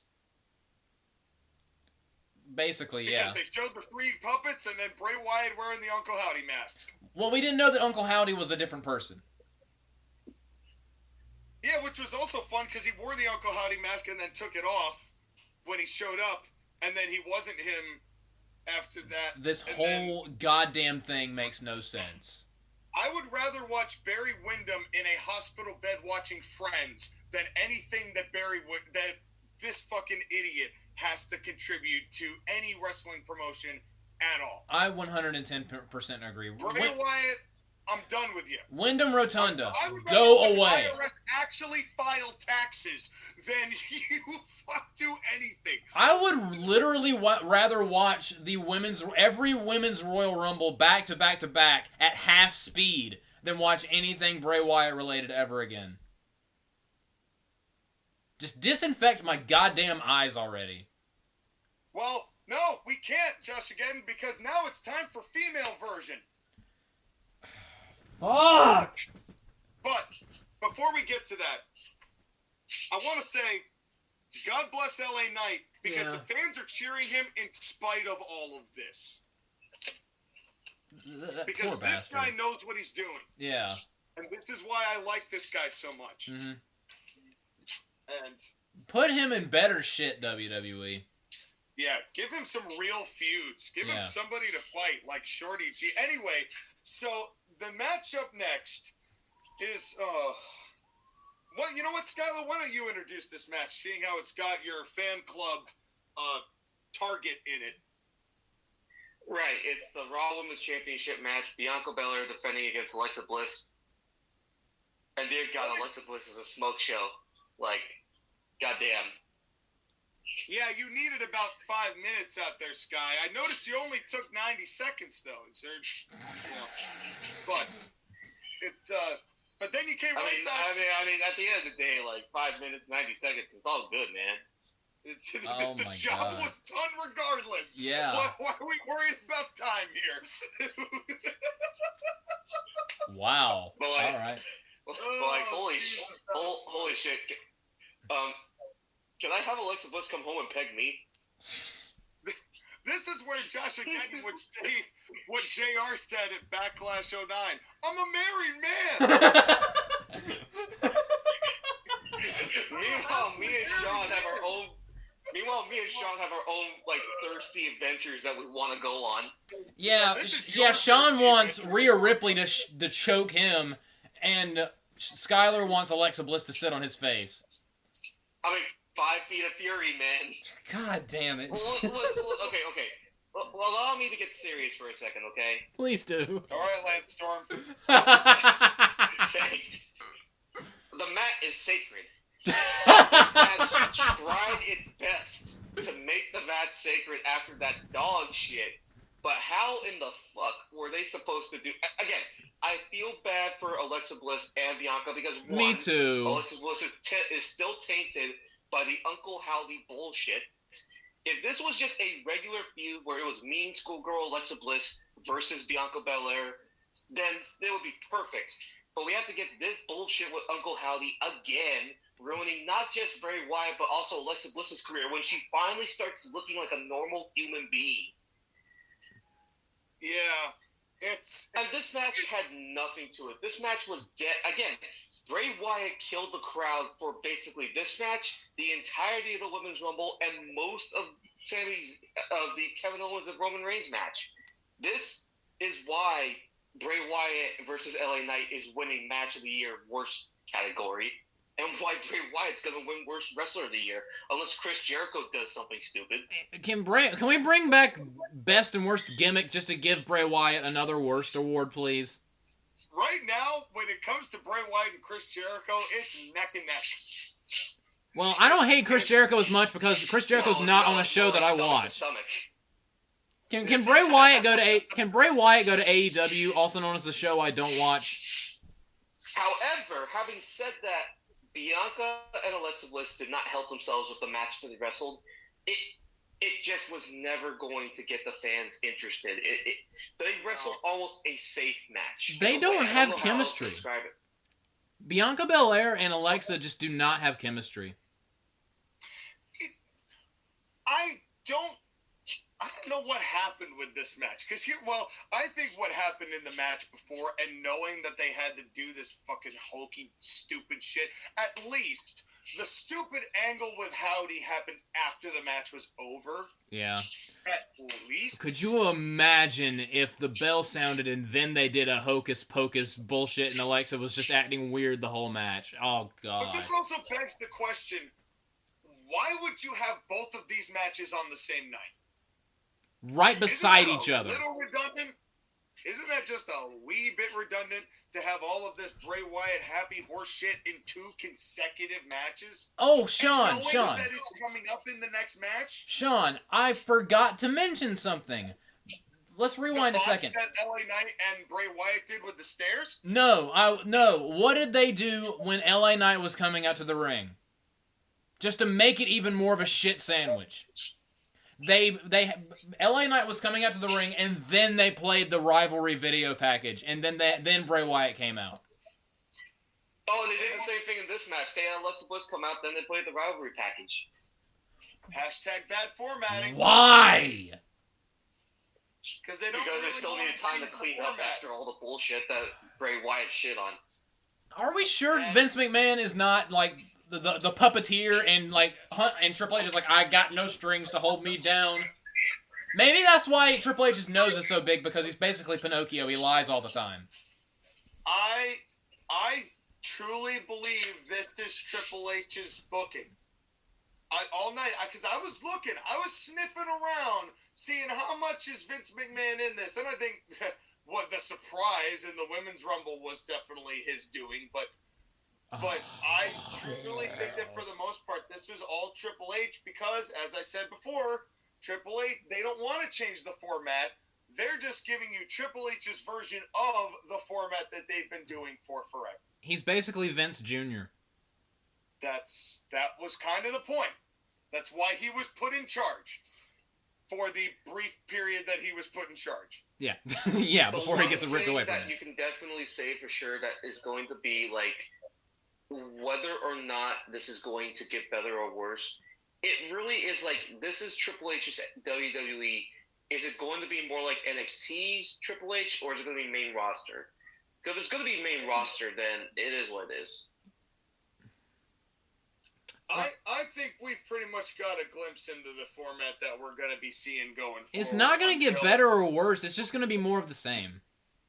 That's just it. And you know, I could sit here and scream hashtag bad formatting all the time, but at the end of the day, they're not interested in changing the format.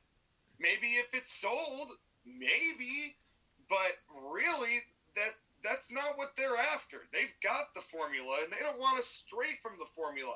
I would like a little more continuity in their formula, but it's something that I don't know. I do think that this is a better version of Alexa Bliss than what she was doing with Lily and the damn doll. Well, we might be getting a retread of that soon. I know, but for the match itself, in a vacuum, Alexa Bliss wrestled as Alexa Bliss, and she did the bratty punches, and it wasn't great, but it reminded me of what captivated me about Alexa Bliss when she was that kind of bratty, short, 5 feet of fury, you know, bitchy cheerleader kind of heel. You know, that was great, and I loved Bianca's deadlift suplex. That was really cool. I did mention that as well. That was a pretty sick spot. but I'm going to say something now, and this is going to also count for the next match too. Ladies, either tighten up your hip tosses or stop doing hip tosses. They look like shit from all of you. From all of you. I'm going to say something that might piss Skyler off. Usually I don't like to, I accuse the fans of being fickle. They like one person 1 minute and they hate the person the next because there's no consistency. Bianca Belair, through no fault of her own, is purely because she has barely anyone to work with outside of a couple people. Bianca Belair has been Bianca Belair for like 2 years now, and it's starting to get a little old. And I feel like that's also why this match was kind of dead. Bianca is stale. She's pretty stale. It does not help that the last feud that they booked for her in Bayley was so one-sided. It reminded people of John Cena. Yeah. Yeah. Again, they've really fumbled Bayley since she's come back. Yeah. And we're going to talk about that when we get to the Rumble, but that's and then the afters was of this, so we could just move on from this whole thing. Does anyone have anything else? Nothing happened. She hit a KOD and won, and no one cared. Yeah. Like, even the ancillary title defense and a filler feud before we get to the thing that I think is going to happen in the future, but it is what it is. Like, even the crickets were quiet. Yeah. It was, and then the afters accomplished nothing. It literally was Bray Wyatt saying, "Hey, you know you want to come back to the light. You know you want to, you see the logo. It's a bee. I've got one of those lights that the bees come towards. Come on." No, he had a lily doll and was like, "I'll show you where on this lily doll I'm going to rip you apart." And she looked mildly confused, and then the camera went to black. Fuck all this. Yeah. I don't know what to say. If Alexa Bliss... Fuck Bray Wyatt for killing 53,000 sin. There was a bit of slaughter this big in San Antonio since the Alamo. Yeah. Too soon? Don't care. Okay, hold on. Can we get into the history part for a second? Yeah, please Sure. do. Fuck the people that think the Alamo is such a big event in the history of the United States. It's fucking not. This has been history with Skyler Greenberg. It is Texas. And Texas is a bunch of fucking bullshit, okay? Listen, the Battle of the Alamo was a small battle that barely involved anybody. It was only 600 people killed, okay? 600. That wasn't that much, okay? It wasn't a last stand that was heroic and all that. Yeah. Yeah, this was more egregious. There were more bodies. Exactly. The Royal Rumble killed more people than the Alamo. The Alamo just is overreacting that Texans always have to say, "Remember the Alamo, remember the Alamo." That damn outlaw mud show known as the Alamo. Oh, They're God. rolling around in dirt. Although I do have to say there is a fun little piece of trivia here that I will like to add. In the Mexican-American War during that time when the Alamo took place, the American soldiers who were going into Texas and fighting in that spot and kind of trying to take the land wore these green hats. And the slogan that was around the Mexican army was "Green Go Home." So that's where the term gringo comes from, as a slang term for honky white boy. And that's just a little piece of trivia. If you Vampiro actually is the one who first introduced me to that in a Lucha Underground commentary. It's pretty cool. It's pretty cool. The more you know. And that is all more interesting than 95% of this women's Rumble. And while we're at it, we're talking about history. I'm just going to take this for a second. Gerald Custer's last stand is a bunch of bullshit because they're trying to find a hero to make it seem important so that way they could slaughter the Native Americans. Gerald Custer was an idiot who didn't know anything, marched his men into battle, hopelessly outnumbered, and basically during the last 5 minutes of his life, ran around screaming with his head cut off. Don't play Custer's Revenge, the video game. Yeah, that's a bunch of bullshit. Do you know what happens in that game? It's a 16. Somebody gets killed in the parlor with the candlestick? No, General Custer is like on one side of the screen, and he's like 16-bit, and he's naked, and he has an enormous erection, And on the other side of the screen is a Native American woman who's tied to a cactus, and I will let your imagination fill in the blanks. That's a video game that exists. Folks, if I tried to summarize what we've talked about here at the Royal Rumble 2023 podcast, if I were to say a bullet point list and go straight down, I'm pretty sure you'd never see any of the three of us in any form of media again. So enjoy it while it lasts, folks. This is what happens when you murder a crowd and murder a show, and then we all end up in this weird funk of we're all still stuck in blacklight. So Skyler got canceled about 5 to 7 minutes into this. I got canceled about an hour and a half into this. So Sean, you're next. And well. And who would have thought that the biggest promo Skyler was going to cut was on American history? Because Americans always take this thing and like, oh, this is such a big inspirational moment in our history. And like, no, it fucking wasn't. I do not disagree with that at all. I don't. We're really good at over-glorifying kind of not that important events. But speaking of not important events, Rhea comes in at number 1, and I love me some Rhea Ripley. Yeah. Hey, and she was still selling the spear from Beth Phoenix, which is great. She was fantastic. Yes. All night she was fantastic, and we got the best and the worst in our first 2 entrants. Why don't you tell us how much you love Liv Morgan, JoshAgeddon? Not only she was in this for the entire time until she lost to Rhea. I'm sure that thrilled you. Literally the only cool thing Liv Morgan did of note in this match was get eliminated, because her elimination was cool, and I hope the bump she took hurt, because fuck her. I mean, I don't think Liv Morgan is actually the worst option, considering number 3 was Dana Brooke. Fucking okay. Dana Brooke wasn't ever going to have a realistic chance of winning. They had booked Liv Morgan to make you believe that she did. I'm going to say something that might get me recanceled, and I'm going to go on a bit of a promo tirade here. Does that mean you're hired? I hate women's wrestling at this point.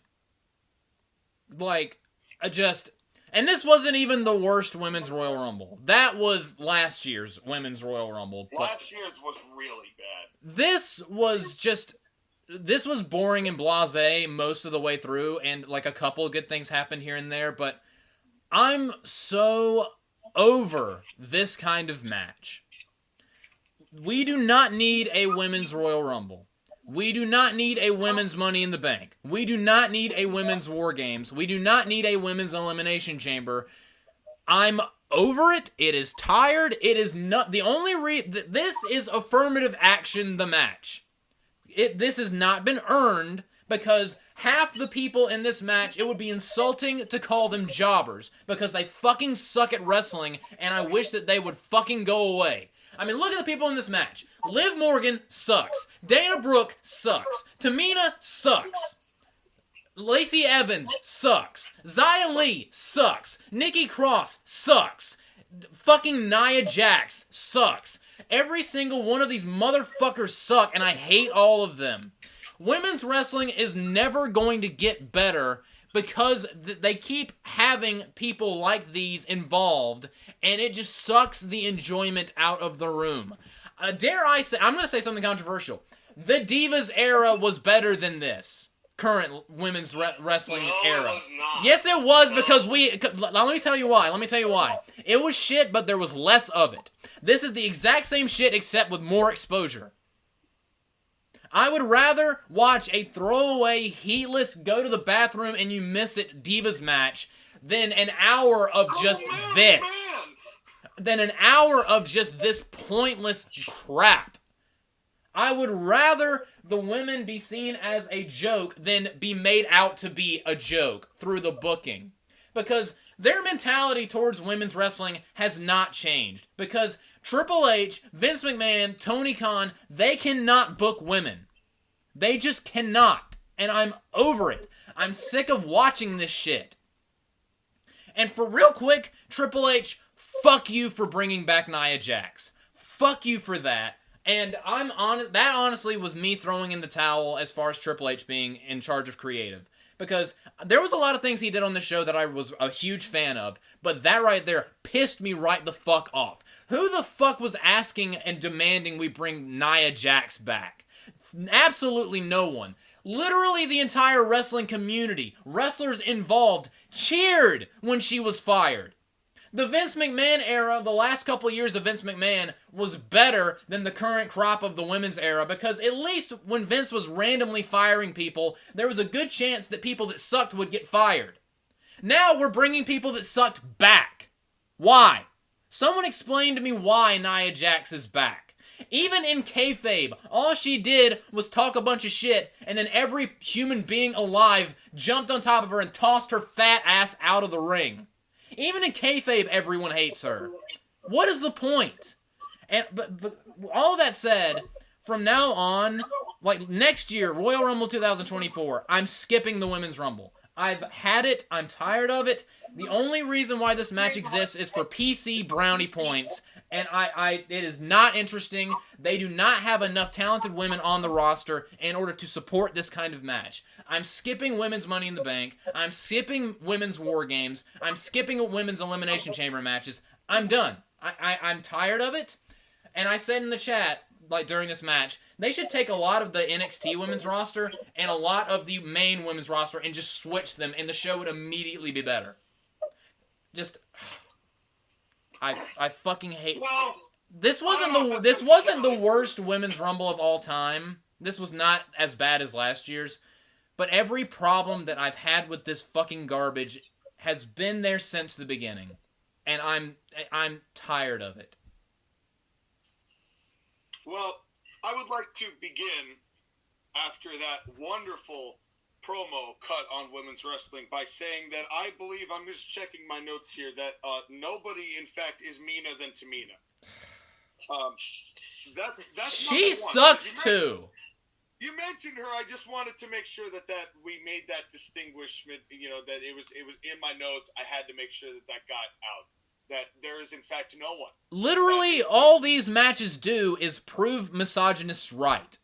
And I am not a misogynist. There are so many talented women in WWE and in AEW. They just get drowned out and lost in the shuffle with all these other jobber tier people that we're forced to sit through and watch. Josh, again, Jimmy, I'm not disagreeing with you, but really, prior to this rant starting, you probably should have led with "I'm not a misogynist" and then got into all of this. Well, to be fair, if anyone calls me a misogynist, most of the damage has been done. if anyone thinks that I'm sexist, I don't fucking care. No, I'm just kidding. I'm just. But my fucking god.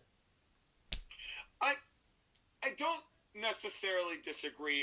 The main point that I agree with, and we've talked about this, and I've said it a lot, and actually, folks, you would have heard it if the audio file about in the podcast, the Lost podcast about Sasha Banks, had actually aired. You would have heard more about us because we did talk about the state of women's wrestling, but there is, like you said, Josh, again, there's just not enough women of quality to sustain this match.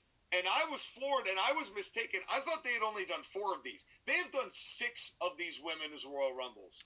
They're all basically the same. So they bleed together. And that's another thing I'm trying to say about the format is still, the Rumble format is starting to really stagnate. It doesn't help having a mediocre Rumble and a good Rumble, or 2 mediocre Rumbles. Or, in this case, a Rumble that was 95% mediocre, and then the final 3 picked it up significantly. Dude, like, the staleness of the Rumble is accelerating from the mere fact that they have 2 Rumbles on each show now. Yeah, and it just makes it worse. Just like every other gimmick show with multiple gimmicks on it. When we get 2 Money in the Bank, I have problem with it. It's the same thing. We're probably going to get 2 Elimination Chambers. Remember when they did a female tag Elimination Chamber? And surprise, surprise, it was mostly garbage. Yeah, and it's just, listen, the people who watch and care about women's wrestling the most are women's wrestlers. Mm-hmm. And because women aren't buying tickets to go watch women's wrestling. I'm sorry. It's just because men aren't watching it, and women aren't watching it. They're watching Real Housewives and the Kardashians and shit. That's where all that money's going. They're not watching women's wrestlers and going, oh, they're at the same level. The people who like women's wrestling are the ones who already like wrestling. It is a niche. And it has always been a niche. And there have been some really fantastic women's wrestlers out there who could work, who could convincingly sell a crowd. Exactly. Mildred Burke. You say what you want about Moolah and her vindictive ways, but she knew how to wrestle and she knew how to handle it. Same thing with Mae Young and Trish Stratus and Lita and Mickie James and Michelle McCool. And, see that, and really the 2002 to 2005 women's roster in WWE is, to me, peak women's wrestling. Exactly. 6 women, Exactly. 6 to 8 women that you can rely on. Trish Stratus, Lita, Jazz, Molly Holly, Victoria, Tori Wilson for boobs, Stacy Keibler for legs, Molly Holly to be, if I haven't mentioned her already, just to be kind of the prude. And then you had other... Christy Hemme for blowjobs. But the point being, 8 women, all who can work. They don't necessarily get equal time, but they get some level of quality time. And because some of my favorite women's matches are from 2002. Trish Stratus, Molly Holly, and Unforgiven. Love that match. Still. And it's for what it was. Trish Stratus and Lita in Unforgiven 06. Great matchup. They can do it. It's capable. I mean, there's modern matches that are good, but it's, like you said, Josh, again, it's overexposure. Yes. It's too much. It's oversaturation. And it's not just WWE. It is media at large. No. And that's not even what I'm speaking about. But you're right about how nobody's able to book women's wrestling. Now, if they had cut this match down in half and had a 15 women's rumble, and all of those women had a much better chance or more logical chance of winning that match, and we didn't have the fillers, and I mentioned it to the two of you guys, that 2/3 of these women look like you just changed the color of the hair and you just switched another generic face on a creator wrestler in a video game. Nothing makes these women look special or different. Xia Li comes out with Keelik's staff. That was a deep cut right there. I love that reference, Soul Calibur 2 reference. And they all have the exact same kind of theme song that you could just lazily clump together in GarageBand. So all of their... Okay, can we stop for a second? Before you do, I have one last thought, and then I'm going to let you talk, Sky. It's just this match encapsulates everything that is wrong with how women's wrestling is presented. Yes. Because there is a way to do it. And there is a way to appreciate and respect and love women's wrestling. Exactly. And I don't mind women getting opportunities. But look at the ratings. Look at where people are going to the bathroom. It's during these constant women's matches. Listen to the crowd. Makes the women who are important and valuable feel less valuable. How am I supposed to feel like Bianca Belair is important when I'm going to see 30 TAWs go into the ring following that? It's just, she feels less special because women's wrestling feels less special because there's so much mid-wrestling in women's wrestling, and it's much more apparent with the women than it is the men, I think. And me too. Because there's such and also the men don't really, if they suck, they don't really get to stay as long.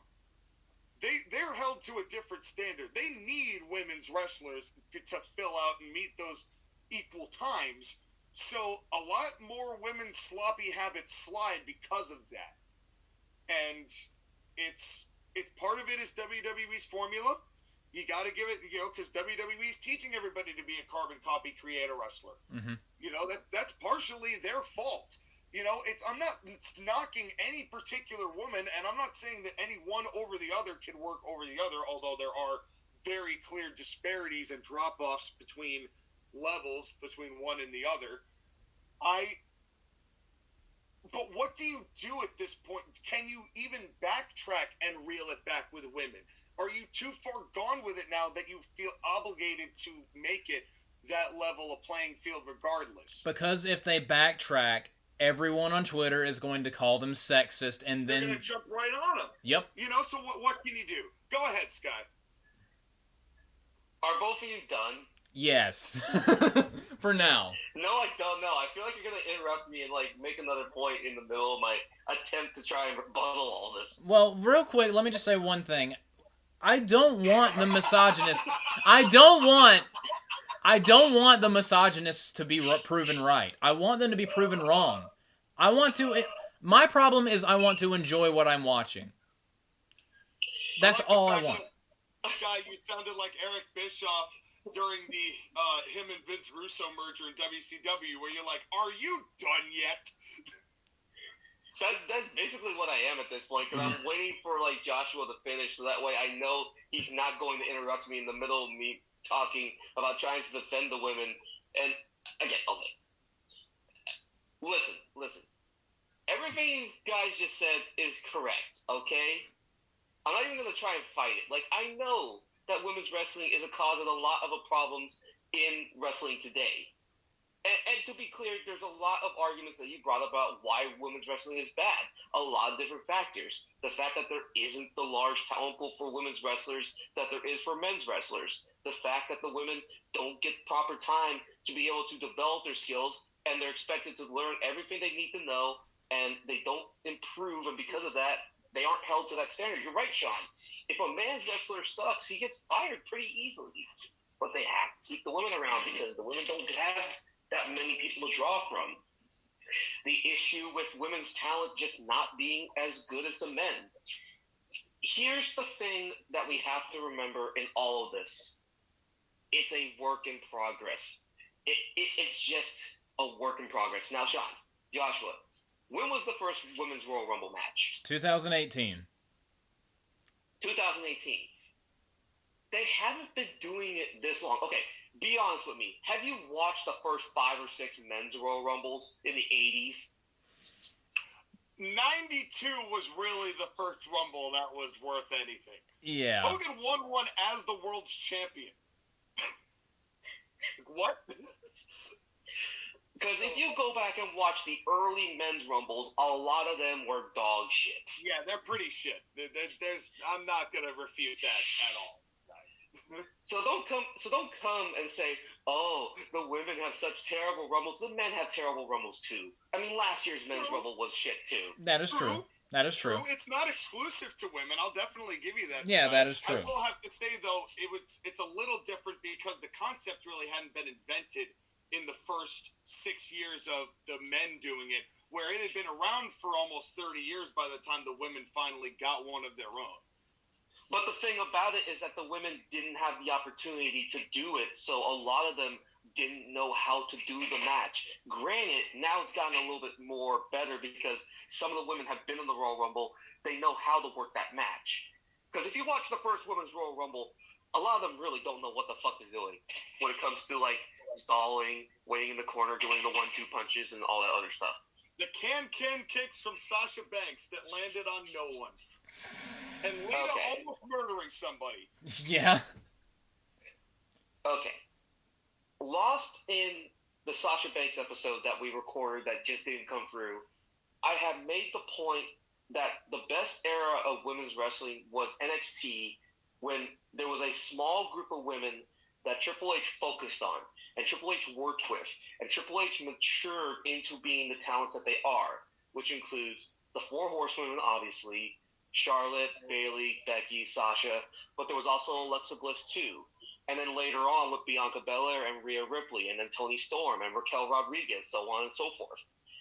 They have been developing women's wrestlers over time to the point where they can at the very least, be capable of having matches that are comparable to the men. Because, Sean, you will firstly admit that a lot of those matches, especially anything involving the horsewomen, in the early years compared to being just as good, if not better, than the men sometimes. Oh, yeah. Well, the women were really the ones who were giving NXT a lot of their attention. Mm-hmm. You know, a lot of people were going, oh, there's something really interesting going on in NXT, not just because of what Triple H was doing with people like Sami Zayn and Shinsuke Nakamura, but also that, hey, there's some actual quality women's wrestling on this, but it wasn't 3 women's matches, 3 men's matches. It was... Okay. I will make that point later, but can we get to my high point before I shit on my own opinion? Yes. Yes. Yeah. Please do. Okay.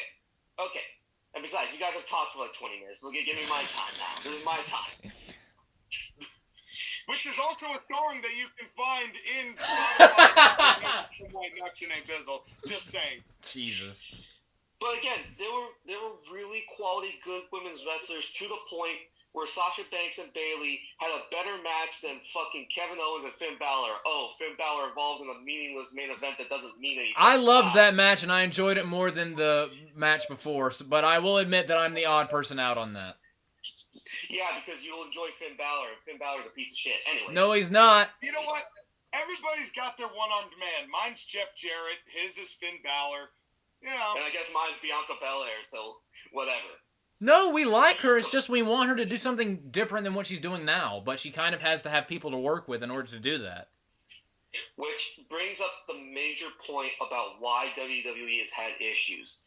Is that back in 2018 and 2019, they had the women's roster to be able to pull off a Rumble. Yes, with surprise returns and all that, but they had the Rumble talent to be able to do it. The problem is that talent has either gone by the wayside, not developed as much as it wanted to, or AEW started and took a fair amount of it. Listen, the number of women that are on AEW's roster, would I take any of those 28 and put them on WWE's roster? No, not really. I would take like maybe 4 or 5 of them. But that's the thing, is that's like 4 or 5 talents that you could put into this Rumble and make it a hell of a lot better. Yeah. Because if you put Toni Storm, Thunder Rosa, and Serena Deeb into this Rumble, it would be so much better. Yes. Well, and that's kind of complimenting the point I was trying to make earlier, Sky, is that say what you want about how the AEW women's roster works, they at least look different. They at least act different. They have personalities that are different, and they all can distinguish themselves from one another, seeing how one is a stick in a dress. You know, where it just feels so generic with WWE's women, where at least okay. Part of that is the presentation. Part of that is the presentation of the women. Part of it is the fact that Def Rebel is really shitty when it comes to music, and CFOs was so much better. Yes.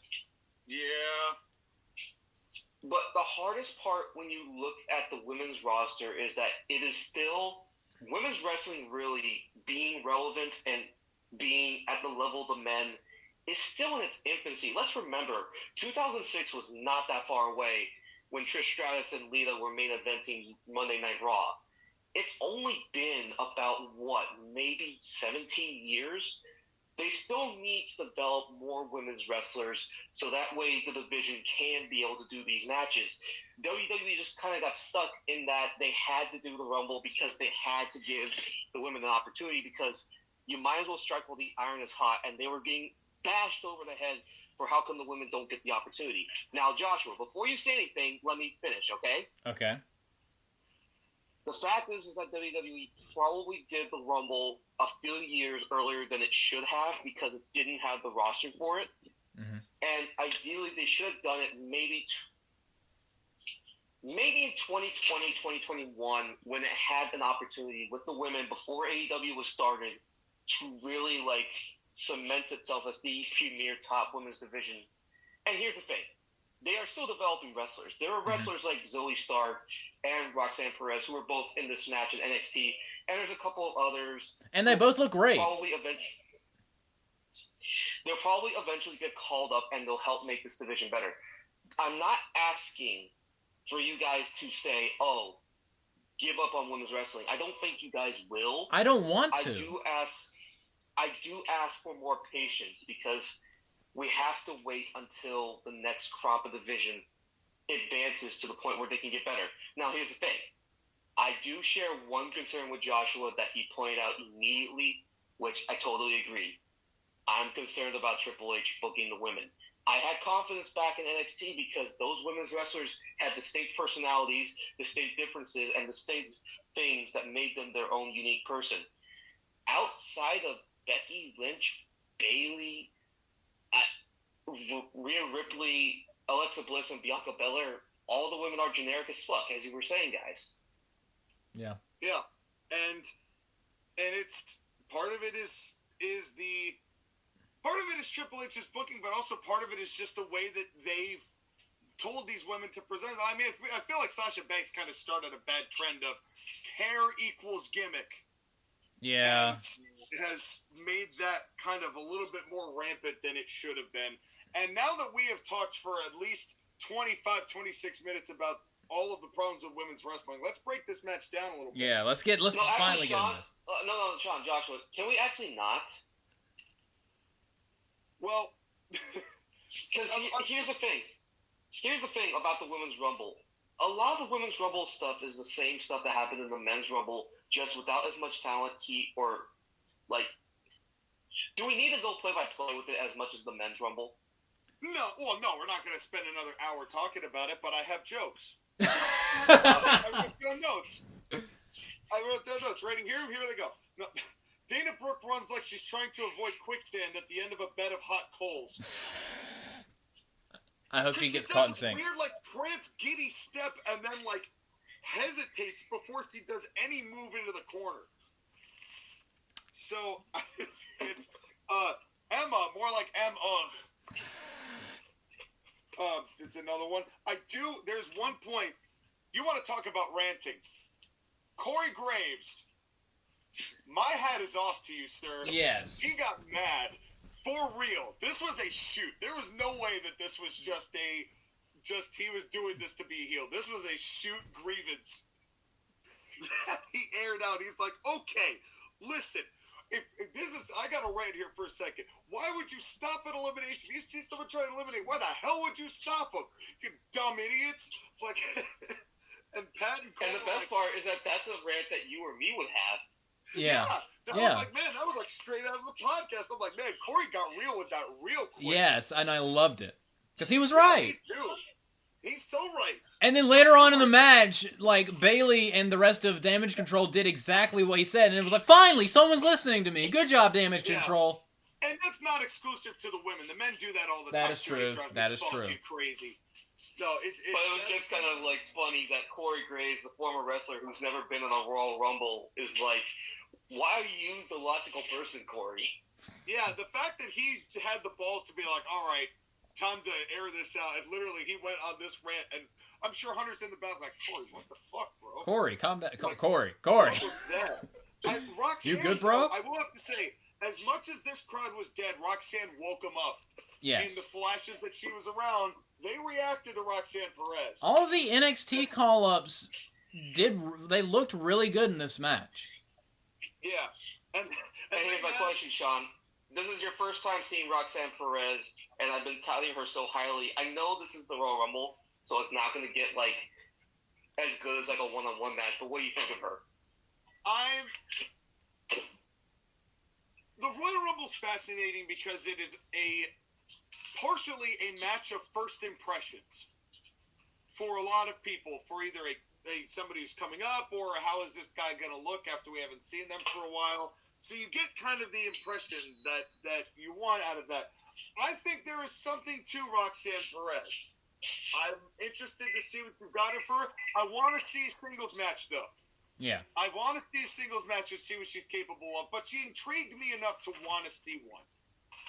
So, this, and then we already talked about that. Natalie Neidhart comes out with Austin Idol's headset with the hat and the glasses, and I thought that was kind of nice.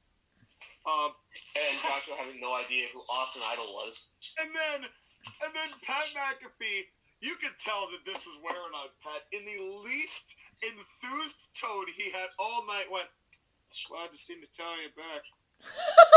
I know, right? I'm like, Pat. I relate to that so hard. I know exactly. Like, you didn't need to say, I know what you said, but I know what you meant. We all know what you meant. Dude, Bianca Belair may be stale, but at least she doesn't have mold growing out of her like Natalia does. Yeah. Yeah, and Natalia is the last leftover from the Divas era that's still around. Yeah, That's Natalia's the part one of why. Ramsey finds in the closet in Kitchen Nightmares. But in any case, let's see.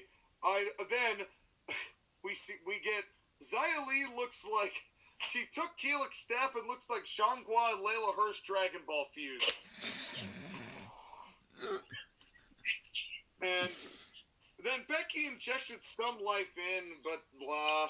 Tegan Knox is another call. And then came the surprise of the match. Yes. Asuka. Yes. I did not think I was going to say this, but how can I miss you if you won't go away and then you look completely different and tighten all your shit up? This is the Asuka that intrigues me. When she removed the mask, the crowd, I won't say they went nuts, but they popped a little bit.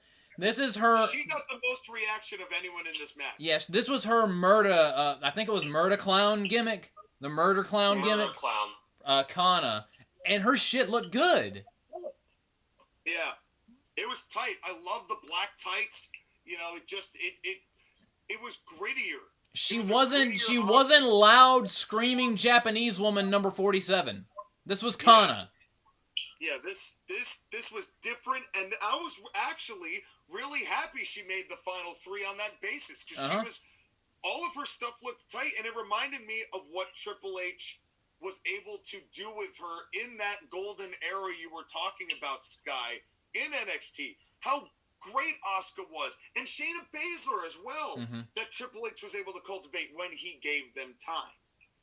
And this is and that was and then I don't know whether you heard this when Piper Niven came in, and it was I don't know what, and Piper Niven came in, and somebody, I think it was Corey Graves, said, "Well, Eva Marie must be pissed." I didn't catch that. And I was like, wow, we got Conan referenced on this show, we got Eva Marie referenced on this show, and I did like Tamina's jacket. Real quick, speaking of that, even though I did kind of bury Triple H earlier, seriously, like, what is wrong with your brain to bring back Nia Jax? Thank you for dropping Doudrop, and, like, Doudrop is dead, long live Piper Niven, and she looked like... fucked the commentary team for making Doudrop jokes the entire time she was there. Yeah, but... That got old real damn quick. At least, like, before Piper Niven left for a while, she looked like she just hated her life because her name was Doudrop and she wasn't really going anywhere. When she was in this match, she looked like she had fire in her belly. She looked like she had life in her eyes. She looked like she was excited. I think there's a lot of part of that too was Piper was going through a lot of, like, mental health struggle things. She had, like, a health scare a couple months ago. Because, like... She did, and that's why she stopped wrestling, because, like, she needed a break. And, again, how can I miss you if you won't go away? How can I feel good if I don't take a break? Yeah. Yeah. And, honestly, her stuff looked much better than it did. I did like her little tartan that she was wearing, and I liked her interaction with Raquel Rodriguez, both of you. Mm-hmm. So... Again, this is the Piper Niven that I originally drafted and was like, this is Nia Jax except better. This is Nia Jax, except, watchable. Yeah. And then she took a couple of table pieces and beat up Raquel Rodriguez with it. Good times. JR is still recovering. And then came out Chelsea Green, and she was there for a hot cup of coffee, begging the question, what the fuck was the purpose of that? Just to do it. And then we see Zelina and Xia get into the Street Fighter pose thing on the outside of the ring. That was fucking dumb. That was stupid. And I will have to say, I really like Raquel Gonzalez. I'm not calling her Raquel Rodriguez. Me either. Fuck that shit. But I do think that instead of that running, like, weird power slam she does, she would benefit from using the black hole slam. Well, here's the thing, though. Before we do that, did you notice that Zelina Vega got an entrance with an advertisement for Street Fighter? You know, I actually gave her credit for that. I'm like, good for her. Go get that money, man. You know, that whole thing with the third-party thing that she was at the crux of, and now she's getting Street Fighter deals and Triple H could give a damn. My problem with that, you have her come out cosplaying Street Fighter, and you don't have Zelina Vega dress up as Vega? Well, Vega's from Fuck you. That would have been on the nose, but it would have made me laugh. Well, she's done that before. She has? It's not like it's anything new. She should have dressed up as Valdo. And then slithered around the ring, did a moonwalk, and like That's right. got up in a ball like Sonic the Hedgehog, and just started just being weird. That's right. Ah, good stuff. Hey, did you know that every time Mia gets super kicked, she falls down and says, "Me chin"? You know, That's such a stupid goddamn name. I hate it. Why? It's dumb.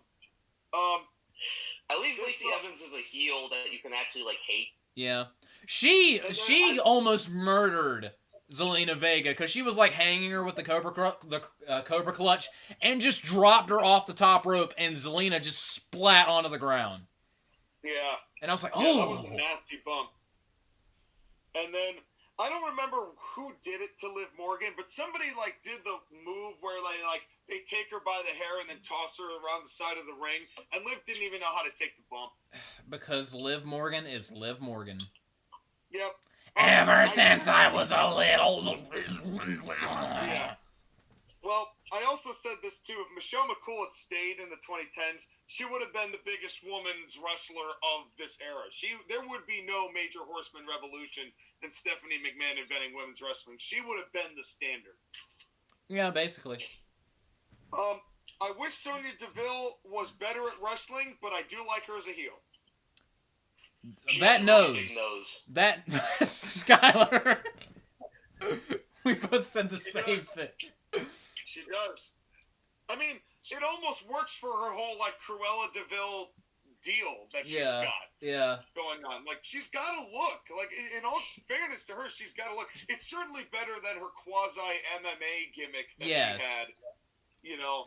Again, the funniest thing about that is they tried to debut her like at the same time when they had Shayna Baszler at her peak on the roster.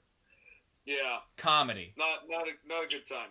But then there was this whole thing with the match. Everyone was dropping their stuff. Like Dakota Kai just threw her belt down at the ramp and then ran down the ramp. I'm like, okay, so that is literally telling us this title means nothing.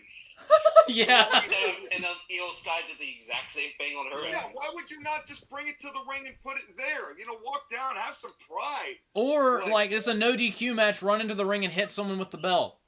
And then everybody's favorite tank driving idiot, Shotzi Blackheart, and then guys, make this make sense. She's just gonna leave that drivable tank at the end of a mile-long ramp. And not conserve energy? Waste the energy walking down to the ring. You have a tank. Because Shotzi's a fucking moron. Did you not see her quote-unquote performance in Women's Money in the Bank? Where she almost killed herself multiple times. I did. Can we just start calling her Shitface Magoo?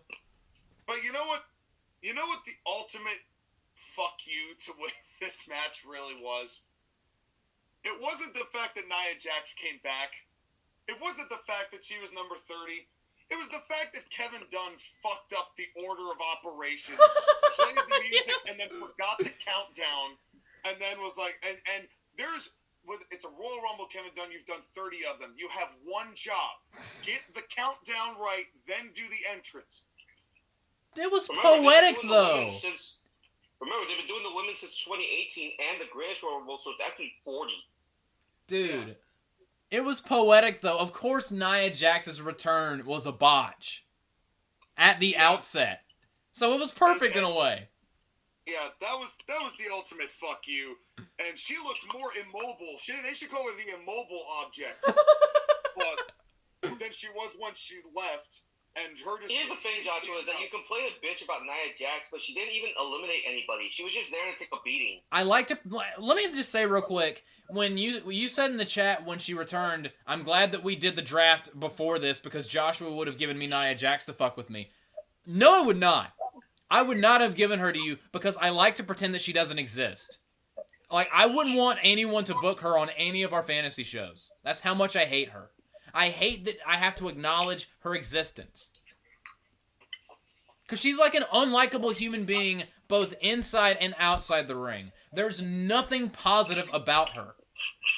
Nia Jax, you're saying? Yes. Yeah. I would not... Let me just say, the next time we do a draft, I promise, I'm not going to give either of you Nia Jax. But I guarantee you one of you is going to give her to me just to fuck with me. But we'll cross that bridge when we get to it. Nah, the thing is that we could give you Nia Jax, but he would just job her out. Yes. Yeah. I wouldn't even hire her as a janitor to clean up the arena. The fun of the screwball picks is finding something other than jobbing to do to have fun with the gimmick of the person. Yeah, it's just hard to say one way or the other. I mean, I had Nick Aldis beat up 3 midgets, a guy who's cross-dressing and karate Eric Bischoff. Yeah, and that was great. You're welcome. And that was JoshAgeddon's fault. That was me blowing a kiss to you, Skyler. But then we get to this final 3 with Asuka and Liv and Rhea Ripley, and then this starts to pick up. Yeah. Not only just because Asuka and Rhea Ripley, I think, actually could still put on a pretty good match, but because I was scared shitless they might actually have Liv winning. Honestly, me too. I think they knew people's assholes were going to clench when they had her in the final 2.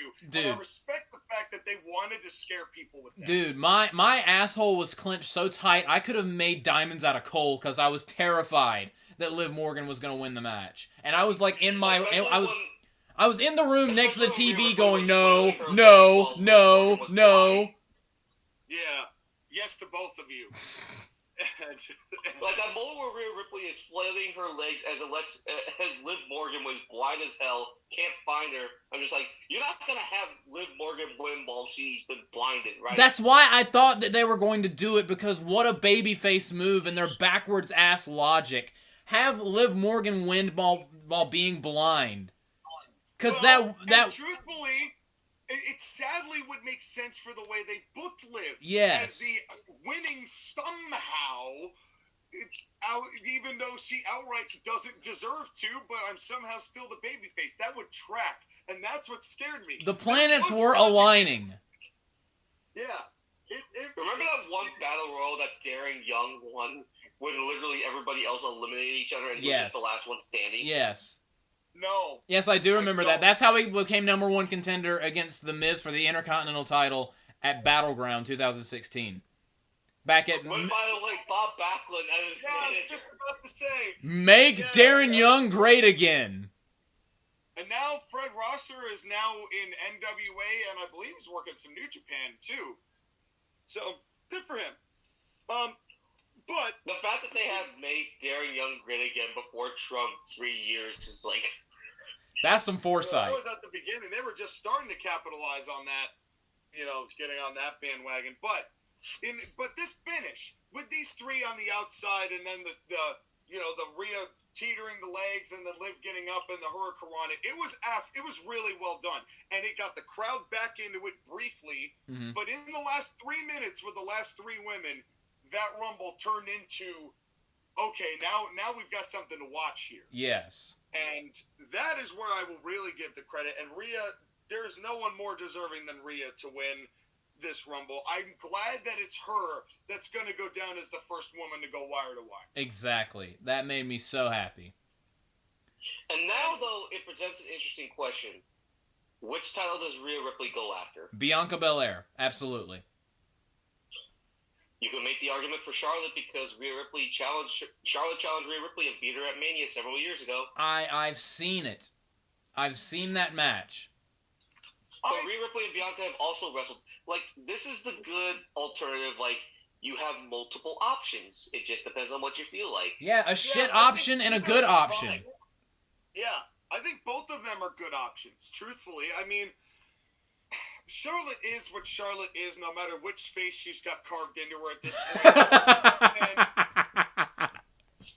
and truthfully, Rhea is going to put on a good match with either of them, and both of her opponents can hold their own.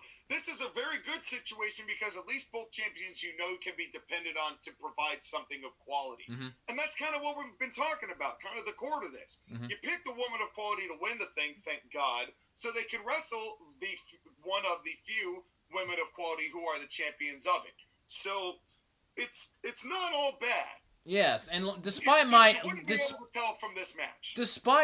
long screaming, wailing and gnashing of teeth promo earlier, this match was not all bad. And like the last several minutes really picked up and the right person won. And there were good things in the match here and there. It's just easily 95% of this match was just skippable filler. Yeah, and that's really the crux of it. But thank God we. Is it a little weird that I run the same way that Nikki Cross runs? You're the one who with the same exact facial expression. With the same exact facial expression.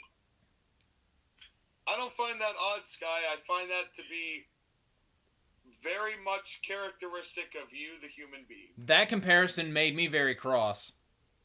Well. Boo! Oh, give me a little Hardy. Ha ha, ha ha ha. And then we get this crap ass concert. This was my least favorite thing on the show. Like the 6,000 people that were resuscitated during the Rhea Ripley Rumble were committed suicide. But the one good thing about this entire shitty concert was Twitter. There were so many hilarious tweets about this shitty Hardy concert.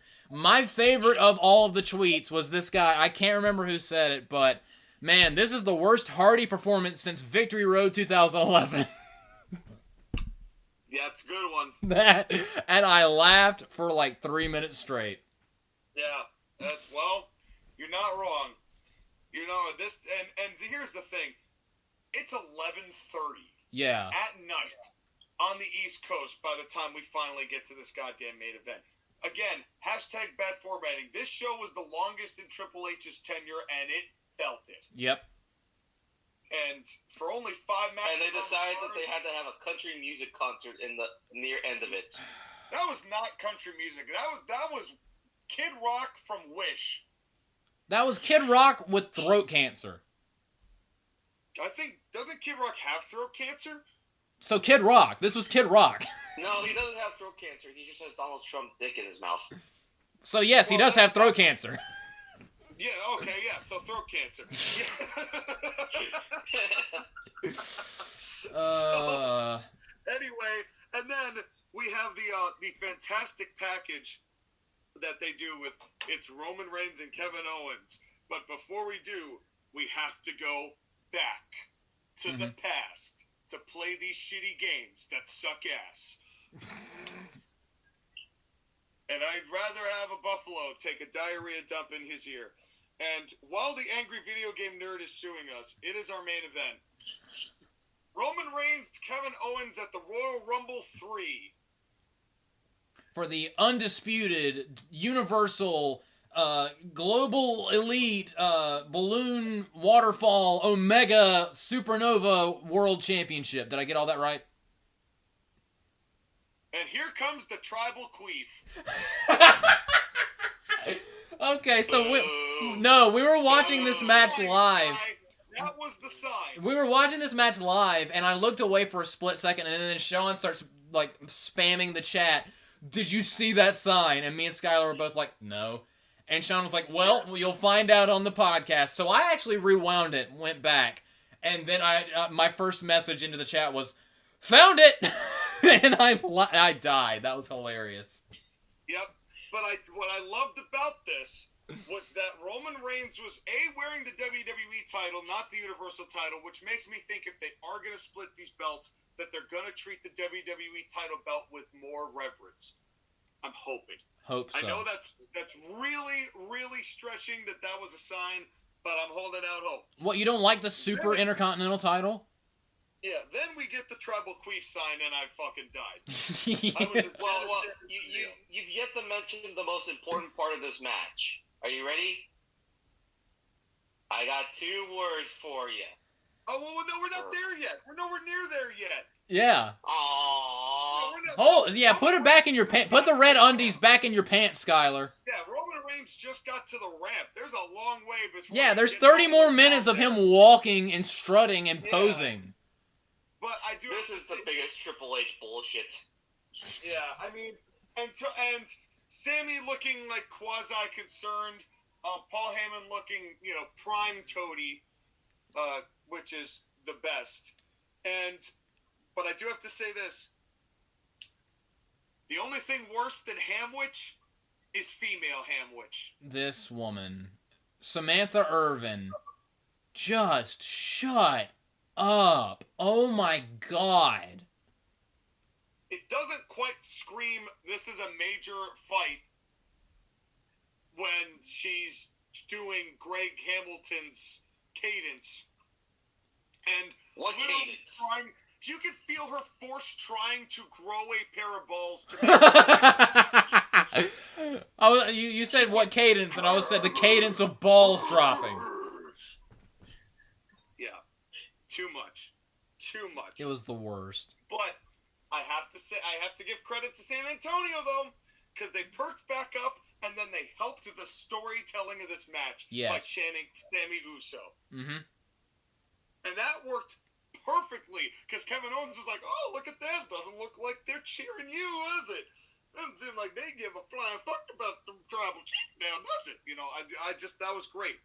Maybe the crowd would care more if... Sean? Like having an aneurysm? Maybe the crowd would have cared more if they heard the tribal chief's tribal queef. I only had an aneurysm once, but I was young and needed the money. But we finally got a collar and elbow tie-up on the night. Yeah, and it was in the main event. And it was a great collar and elbow tie-up. And, I got to say something here. I've said a lot of things about Kevin Owens' presentation, about his shorts. I think it's the shorts that I don't like. I don't mind the top. I think it's the shorts I don't like. I've said a lot about him and, like, his figure and, like, what his physique has been and, like, how that kind of mars how my perception is of him. Not knocking the guy's ability. He's a tremendous athlete. This was a pretty damn good match. Mm-hmm. And Kevin Owens is equal parts responsible as Roman Reigns for it. And I think that no matter what, Kevin Owens here felt like a bigger deal than maybe he ever has. And I would agree with that. I give credit to them and to him for doing that. And that includes his match with Steve Austin. But the fact that Kevin Owens has received that much faith from WWE is justly earned. Mm-hmm. And I do respect what Kevin Owens has brought and contributed, and really has broken the mold for the physique style that WWE likes in somebody who is valued that much. I think the thing that we always have to remember is, as much as we joke about Triple H boys and girls, Kevin Owens really is Triple H's guy. Like, this is, above anybody else, this is the one man that Triple H has always supported because he always loves the things that Kevin Owens does. And it's true. Everything that Kevin Owens does is exceptional, even though this was really hard to buy into because you knew in no way in hell was he beating Roman. Yeah, that was the biggest thing about this match, is that everyone knew that the post-match was what was important. The match was just the method of getting to that point. Which is kind of disappointing because usually it's supposed to be the angle that leads to the match. Now it's the match leading to the angle. Yeah. But that and meanwhile, somewhere Jim Cornette is crying to himself watching 1982 Mid-South Wrestling. Well, I do have to give credit, though, here in this match, because that being said, even though the match was kind of like the precursor to the angle, this is still a hell of a match. It was physical. And I do think that this is Roman Reigns and Kevin Owens' best match to date that they've had with each other. Although, I did like their street fight in 2017. Me too. It was good. But this, this just had more layers to it. Mm-hmm. And you know what? If you're not down with that, I got 2 words for you. Here we go. Red Suck it. undies. Dude, when Roman Reigns finally loses the belts, he better have blue undies on that night. He better be wearing a different color underwear. Yes, Just so that is like a joke, dude, like an ongoing I thing. swear to God, if WrestleMania is the night and Cody Rhodes is going to beat him, if he has anything other than red underwear, I swear to God, Sean is going to like literally detonate the entire state of Connecticut. Imagine Cody Rhodes just kind of looks at the camera as Roman Reigns is walking down to the ring, and he just pulls up from red underwear like, I got this. Maybe is that like the secret, like the stonemasons, like the secret society thing, where like all the WWE champions in history have all worn red undies, and that's how they become champion and retain championship. The Red Undies Society. That's not true because John Cena always wore gray. Allegedly. Maybe we're all just red-green colorblind because we can't see it. Maybe he is wearing red. Yeah. We don't know. How do you know that? You can't see him. Yeah. Secret. How is the red thing still a bit? It's been 3 years. How is this still a thing? Because it's amazing. You make it a thing, Sean. No, Roman Reigns makes it a thing by showing us his red undies every damn match he's in. Well, that's because Roman Reigns is a hoe. That is true. Well, don't be a mark, Cole. That was hilarious.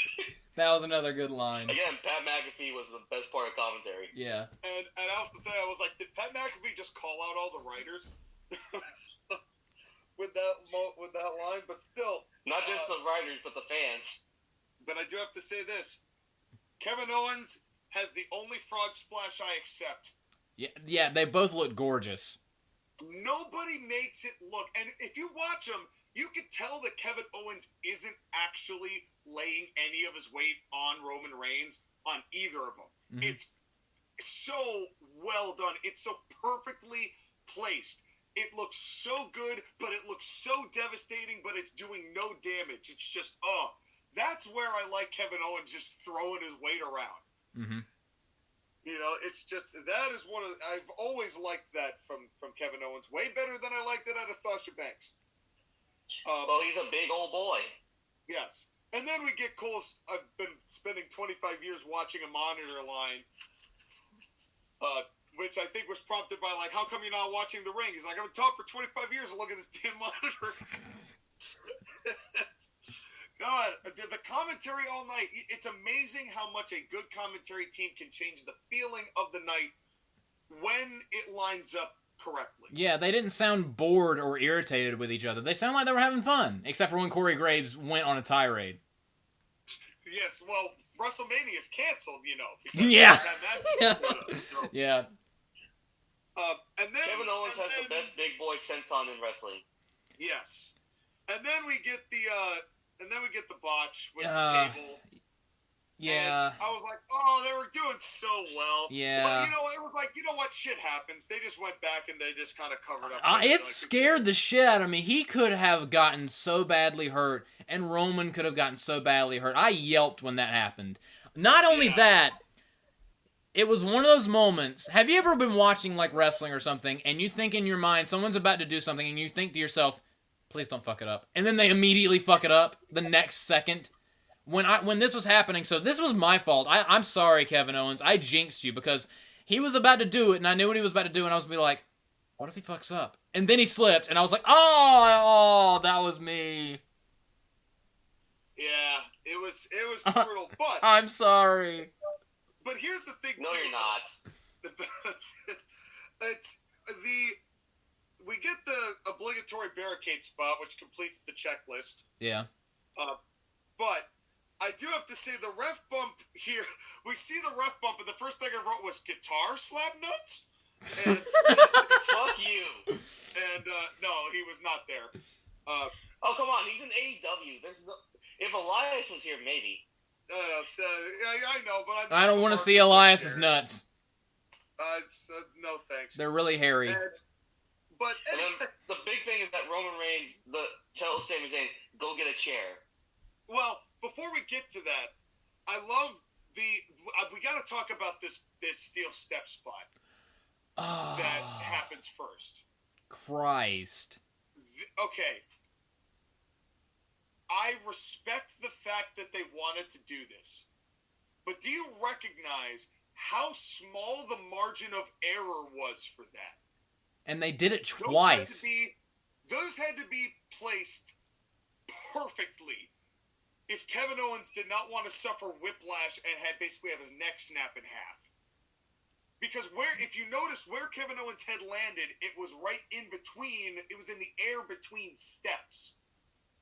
So the top of his shoulder blades hit the step, his head was right in between those, but his head didn't hit the top step. But the way that he landed on it made it, he wasn't just taking the step on his back, but he actually was protecting his head in the process. Yeah. But the fact that Roman Reigns positioned him perfectly twice for that was so damn risky.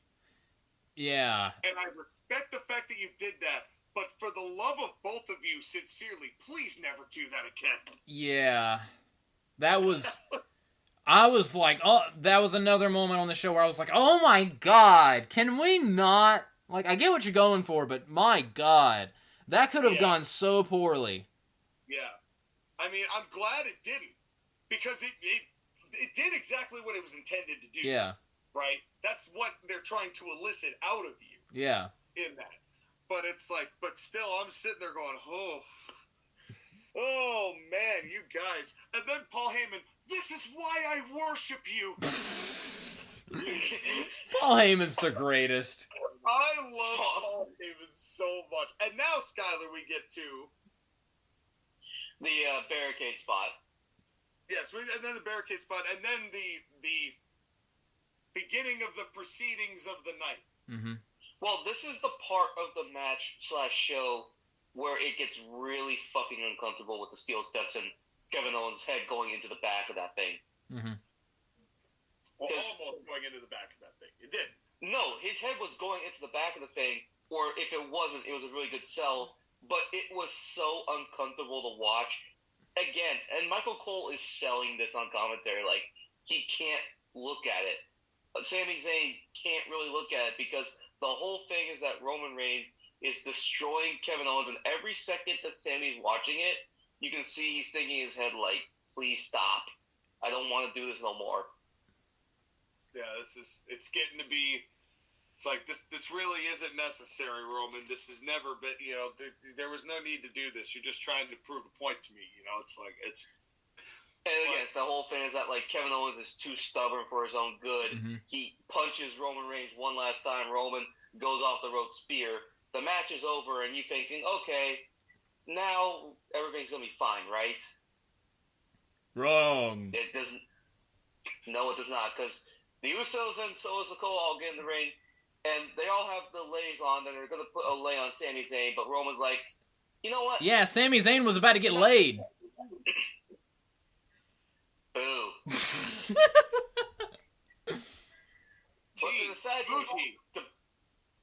But they decide to beat up Kevin Owens more. They do the 1D. Roman Reigns is smiling, making Sami Zayn watch it. Solo Sikoa and the Usos destroy Kevin Owens. And Sami's like, we're done. And then Roman Reigns and Paul Heyman's like, I got handcuffs. Yeah, and I appreciate the fact that Paul Heyman decided not to try and use them this time. And let yeah. To the Usos and had the Usos. Yeah, he's like, you know what? For after last year, I'm just gonna let you guys handle these. Yeah, I've got the handcuffs still from Royal Rumble last year, but we all know how it went when I did it. So have at it. And also, before you continue, Sky, one thing I really hate about WWE is those long ass handcuffs. I hate them because it just takes the illusion out of it. I know those exist, but like I don't know. To me, the handcuffs to me are always like the small ones, without the massive chain in the middle. And I don't like the ones that have that long chain attached to it. It's just it doesn't have the same effect for me. Right. Well, yeah, true. And also, again, the thing is that you couldn't do some of the things you did with the short handcuffs. Right. I'm not knocking it because for what they did, it worked. I'm just saying, me personally, I'm more of a small handcuff guy. That's what they used when Jake used the snake on the Randy of the Savage. Okay. So, But anyways, they handcuff Kevin Owens to the ropes. They keep super kicking him to uncomfortable levels. You can see it. The people, their hands are over their faces. They can't see it. It's just like one horror show the whole time. Paul Heyman is toadying, smiling, looking at Roman like, does this satisfy you, Tribal Chief? Are you enjoying this? I'm enjoying this too. I love Paul Heyman. He's the best. Yep. And then Roman is about to hit Kevin Owens in the head with the chair. And Sami Zayn gets him to like, no, Roman, stop it. You don't have to do this no more. No, Roman, we can't do that anymore. You'll get fined. Like Adam Pearce is going to come out and do anything. Again, if we're going by logic, Adam Pearce would be coming here to stop this. Roman Reigns gives Sami Zayn the chair. And Sami doesn't want to do it, but Roman's like, you better use this chair whether you want to or not. And Sami hesitates a couple times. Roman starts yelling at him, what's the line, Sean?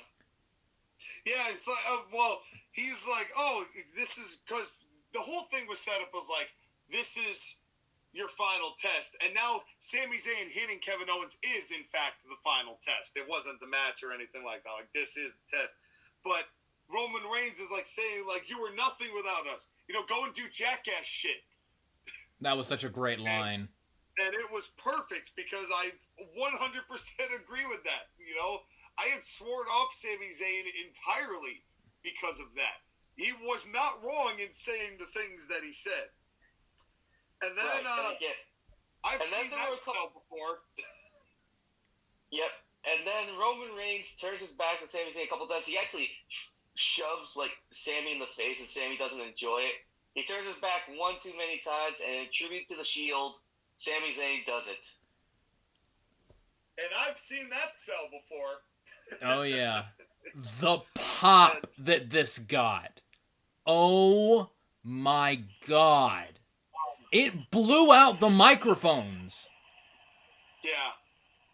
I have not heard. Erupted. I have not heard a reaction like that in years. Like, literally watching this at home, the speakers on my TV popped. Holy shit.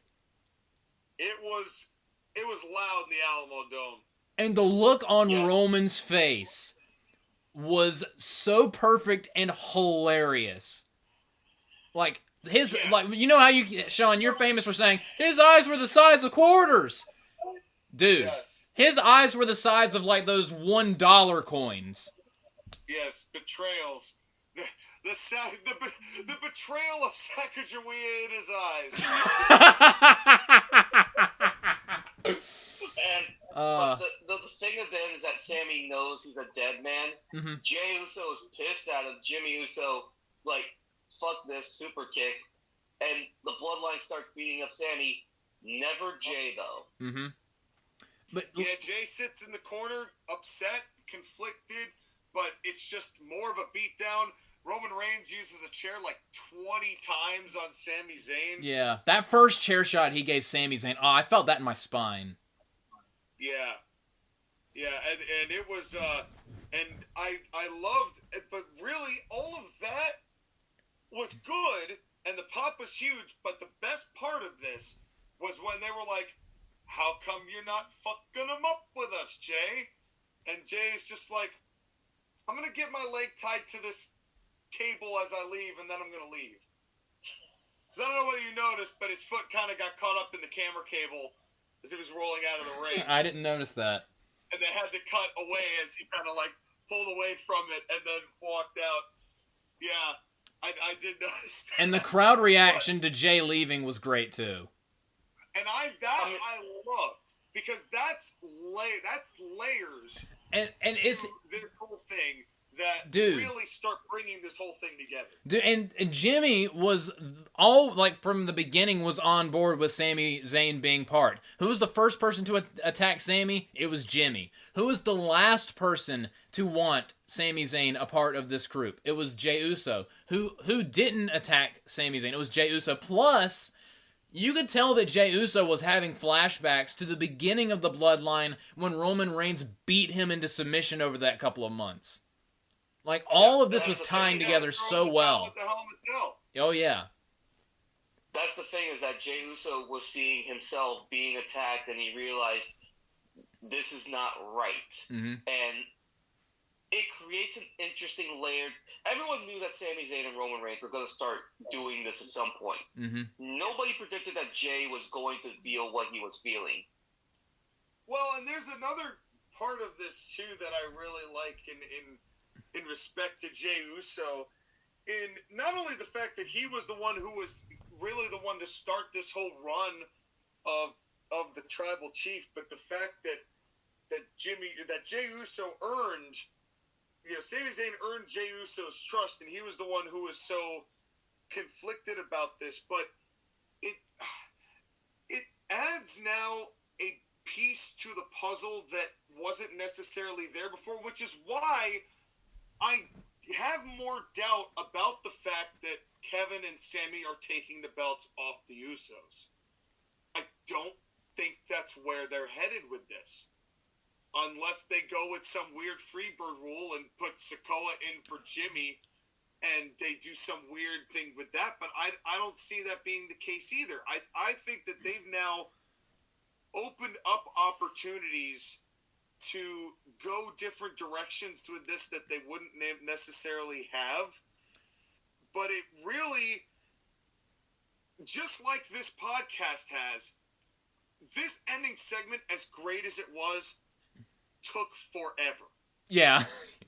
That was the one thing. But it is more interesting now than it was going into the show.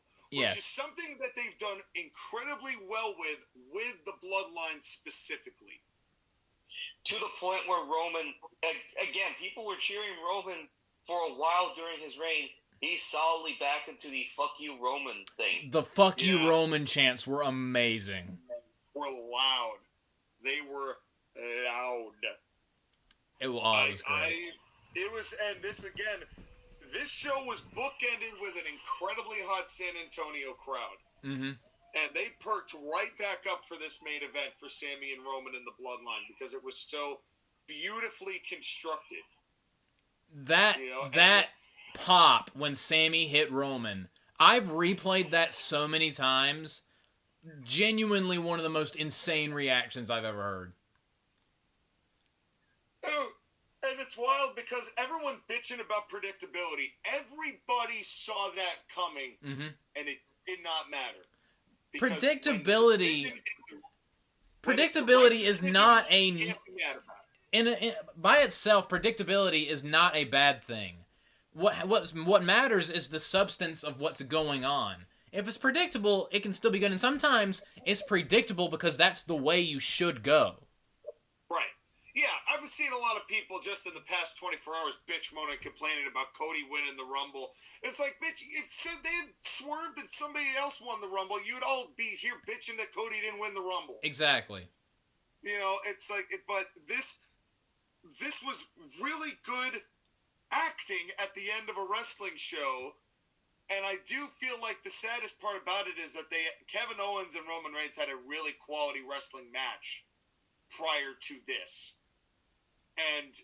But it definitely made the show end on a much better note than it could have under different administrators. Mm-hmm. So, here we are at the end of our rope. At the end of the show. I might be at the end of a rope later on tonight at this rate. And yeah, it feels like that was the only topic of, hey, maybe you shouldn't address that on your podcast that we hadn't gotten to yet. So, now Sean's canceled. Yeah, and you said it. I didn't say it. You got the ball rolling. You fashioned the noose. I'm the one that hung it up. Let's get to ratings. Jesus. Let's get to ratings. And I'll tell you what, in a shocking turn of events, I'm going to go first this time. Okay. I thought this show, I like you, JoshAgeddon, had a hard time grading this one. Because on the one hand, the highs were really good highs, but the lows were really bad lows. And were really kind of like the end of my rope kind of deals, just fed up with it in general.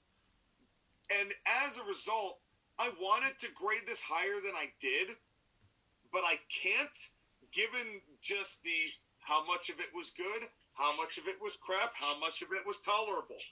This show, it was not Triple H's best, and sadly, I think is further evidence that we're going to get Triple H WWE, not WWE in Triple H's image. And there is a huge difference between the two. This show gets a 5.5 out of 10. Because about half, a little over half of the show was good. But all that sandwich Oreo filling in the middle was not. Josh, again, why don't you go next? You want me to go next? Okay. Yeah. Like what you just said, there were peaks and valleys, like mountaintops and canyons on this show. But I still am debating back and forth on what I'm going to give this show, because despite all of the bad stuff, there were some bad things, like a significant chunk of the Women's Rumble, but at least that ended in a positive with Rhea Ripley going over as strong as she did.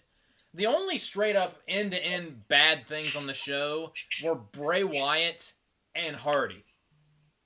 And the fact that Bianca Belair and Alexa Bliss had a sneeze-and-you-miss-it match that did not matter. But the Men's Royal Rumble was fantastic. There were parts of the Women's Rumble that was really good.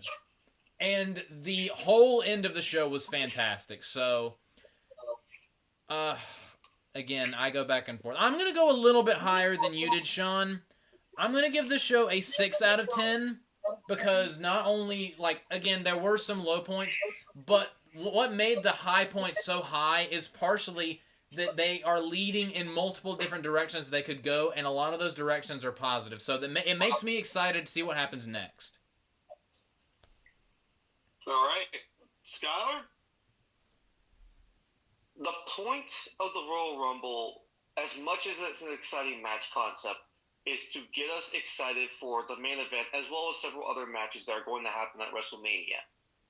And there are now at least 3 or 4 matches and other concepts that are going into the show that really is truly interesting / exciting. The biggest thing that this show did was create intrigue in its main story that's been going on for almost an entire year now. And it's added and built and layered upon the Bloodline and Sami Zayn storyline to the point where, again, there are a number of directions they could go. They could have Sami challenge Roman Reigns. They could have Sami challenge the tag team titles with Kevin Owens. They could have Jey Uso help Sami Zayn and Kevin Owens betray Roman Reigns and make him lose the title. There's a lot of avenues they can go. The trick now is seeing whether or not they can stick the dismount. The Royal Rumble is one of the most important pay-per-views because it's the first pay-per-view of the year and starts off WWE's year and kind of determines how the year is going to go. And I have a lot more faith this year's Rumble compared to last year's. There's the great men's match, the good finish of the women's match, despite the fact that the women's match was kind of bleh. A main event angle that was pretty good, and even Alexa Bliss and Sasha Banks, damn it. Alexa Bliss and Bianca Belair. Whoever these people are.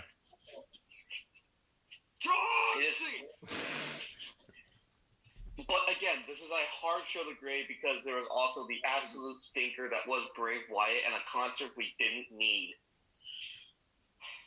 Or ask for. Like, come on, we had Ozzy Osbourne at Survivor Series open that show up. And what a downgrade that was, from Ozzy Osbourne to Hardy. And Ozzy Osbourne didn't interrupt the show to do a shitty concert. You're right, he opened the show with pre-recorded lyrics. And then he fucked off. And then he fucked off because the wrestling was what mattered. Yes. Again, this is a hard show to grade, but I feel kind of the same way in that this is a 6 out of 10 show. It's a good show, not a great show. Mm-hmm. And that's fine to have. I mean, considering that our grades for the Rumble last year were in the 3 and under category, the 5.5 is still, or 5.5 for 6 is still pretty. And you know what? I'll round it up to 6 just for the fact that the last 3 minutes of the women's Rumble were good. I was giving the half a point just for the fact that Rhea won it. But Oscar rejuvenated is exciting for me, so I guess I'll add that. So I'll bump it up to a 6 so we can just satanically celebrate the Royal Rumble. I was about to say, so we can summon the Antichrist. We can play Marilyn Manson. Well, folks, we summon the Antichrist and Finn Balor shows up, and we all just fucking kick him in the ass because we don't want to see Finn Balor. Well, I want to see Finn Balor. I'll rip down his pants and he just came back to WWE to try and sell the company. Oh God! Oh wow! Man, it's our fault that he's back. Yeah, I mean, come on. It makes sense that the first pay-per-view Vince is back on. He gets a 666. Yeah. He had a match with God for yeah, you're right. When are we going to review that match? And won it, no less. We've brought that up so often. We have to make that a match of the week at some point. Oh man, well, I'll tell you what, folks. The only way you're gonna tell whether God goes 2-0 in wrestling matches, or goes 1-0 for that matter, if we ever review that match, is to like, share, and subscribe for all of the shenanigans that we've done that are going to get us in so much goddamn trouble. What a rumble. Yeah. We've done. It was a rumble, all right, here at the Court Martial Podcast and TAW Gaming. So stay tuned for everything coming up in February. What's the next one? Elimination Chamber? Oh, absolutely. And Elimination Chamber. It's going to be 3 weeks. It's going to be the Elimination Chamber is going to be in Montreal, Quebec, where Sammy is from. And so who gets screwed? Find out. Dude. Sky, anything else you want to tell the people before we fuck off ourselves like Ozzy Osbourne? Let me just say, real quick. You're not Skyler. I don't care. Skyler, hold your horse for a second. Grab your horse, put it back in the stable, and hold off. We started this podcast interrupting Skyler, and we're ending this podcast not giving Skyler a word in edgewise. No, we're not interrupting him. We're not even letting him speak. I just want to say I'm looking forward to the atmosphere of Roman Reigns versus Sami Zayn. After this, that is going to be an interesting thing to watch, with the crowd being so solidly behind Sami Zayn at the end of Elimination Chamber. Now, Skyler, you may speak. The Alpha was an overrated battle. General Custer sucks. Quentin Tarantino hasn't made a good movie since Kill Bill. And thank you, WWE, for making the Rumble good again. Partially. Well, that's the way, we like it. And now we are going to get some much-needed rest and Tylenol and potentially lawyers. And we're going to go to our first commercial break. We will see you right after this. And thank you guys so much for listening to the 3 hours of insanity. Like, comment, subscribe, and all that fun stuff. And I'm going to go enjoy another Mountain Dew Pitch Black, because fuck you. Bye.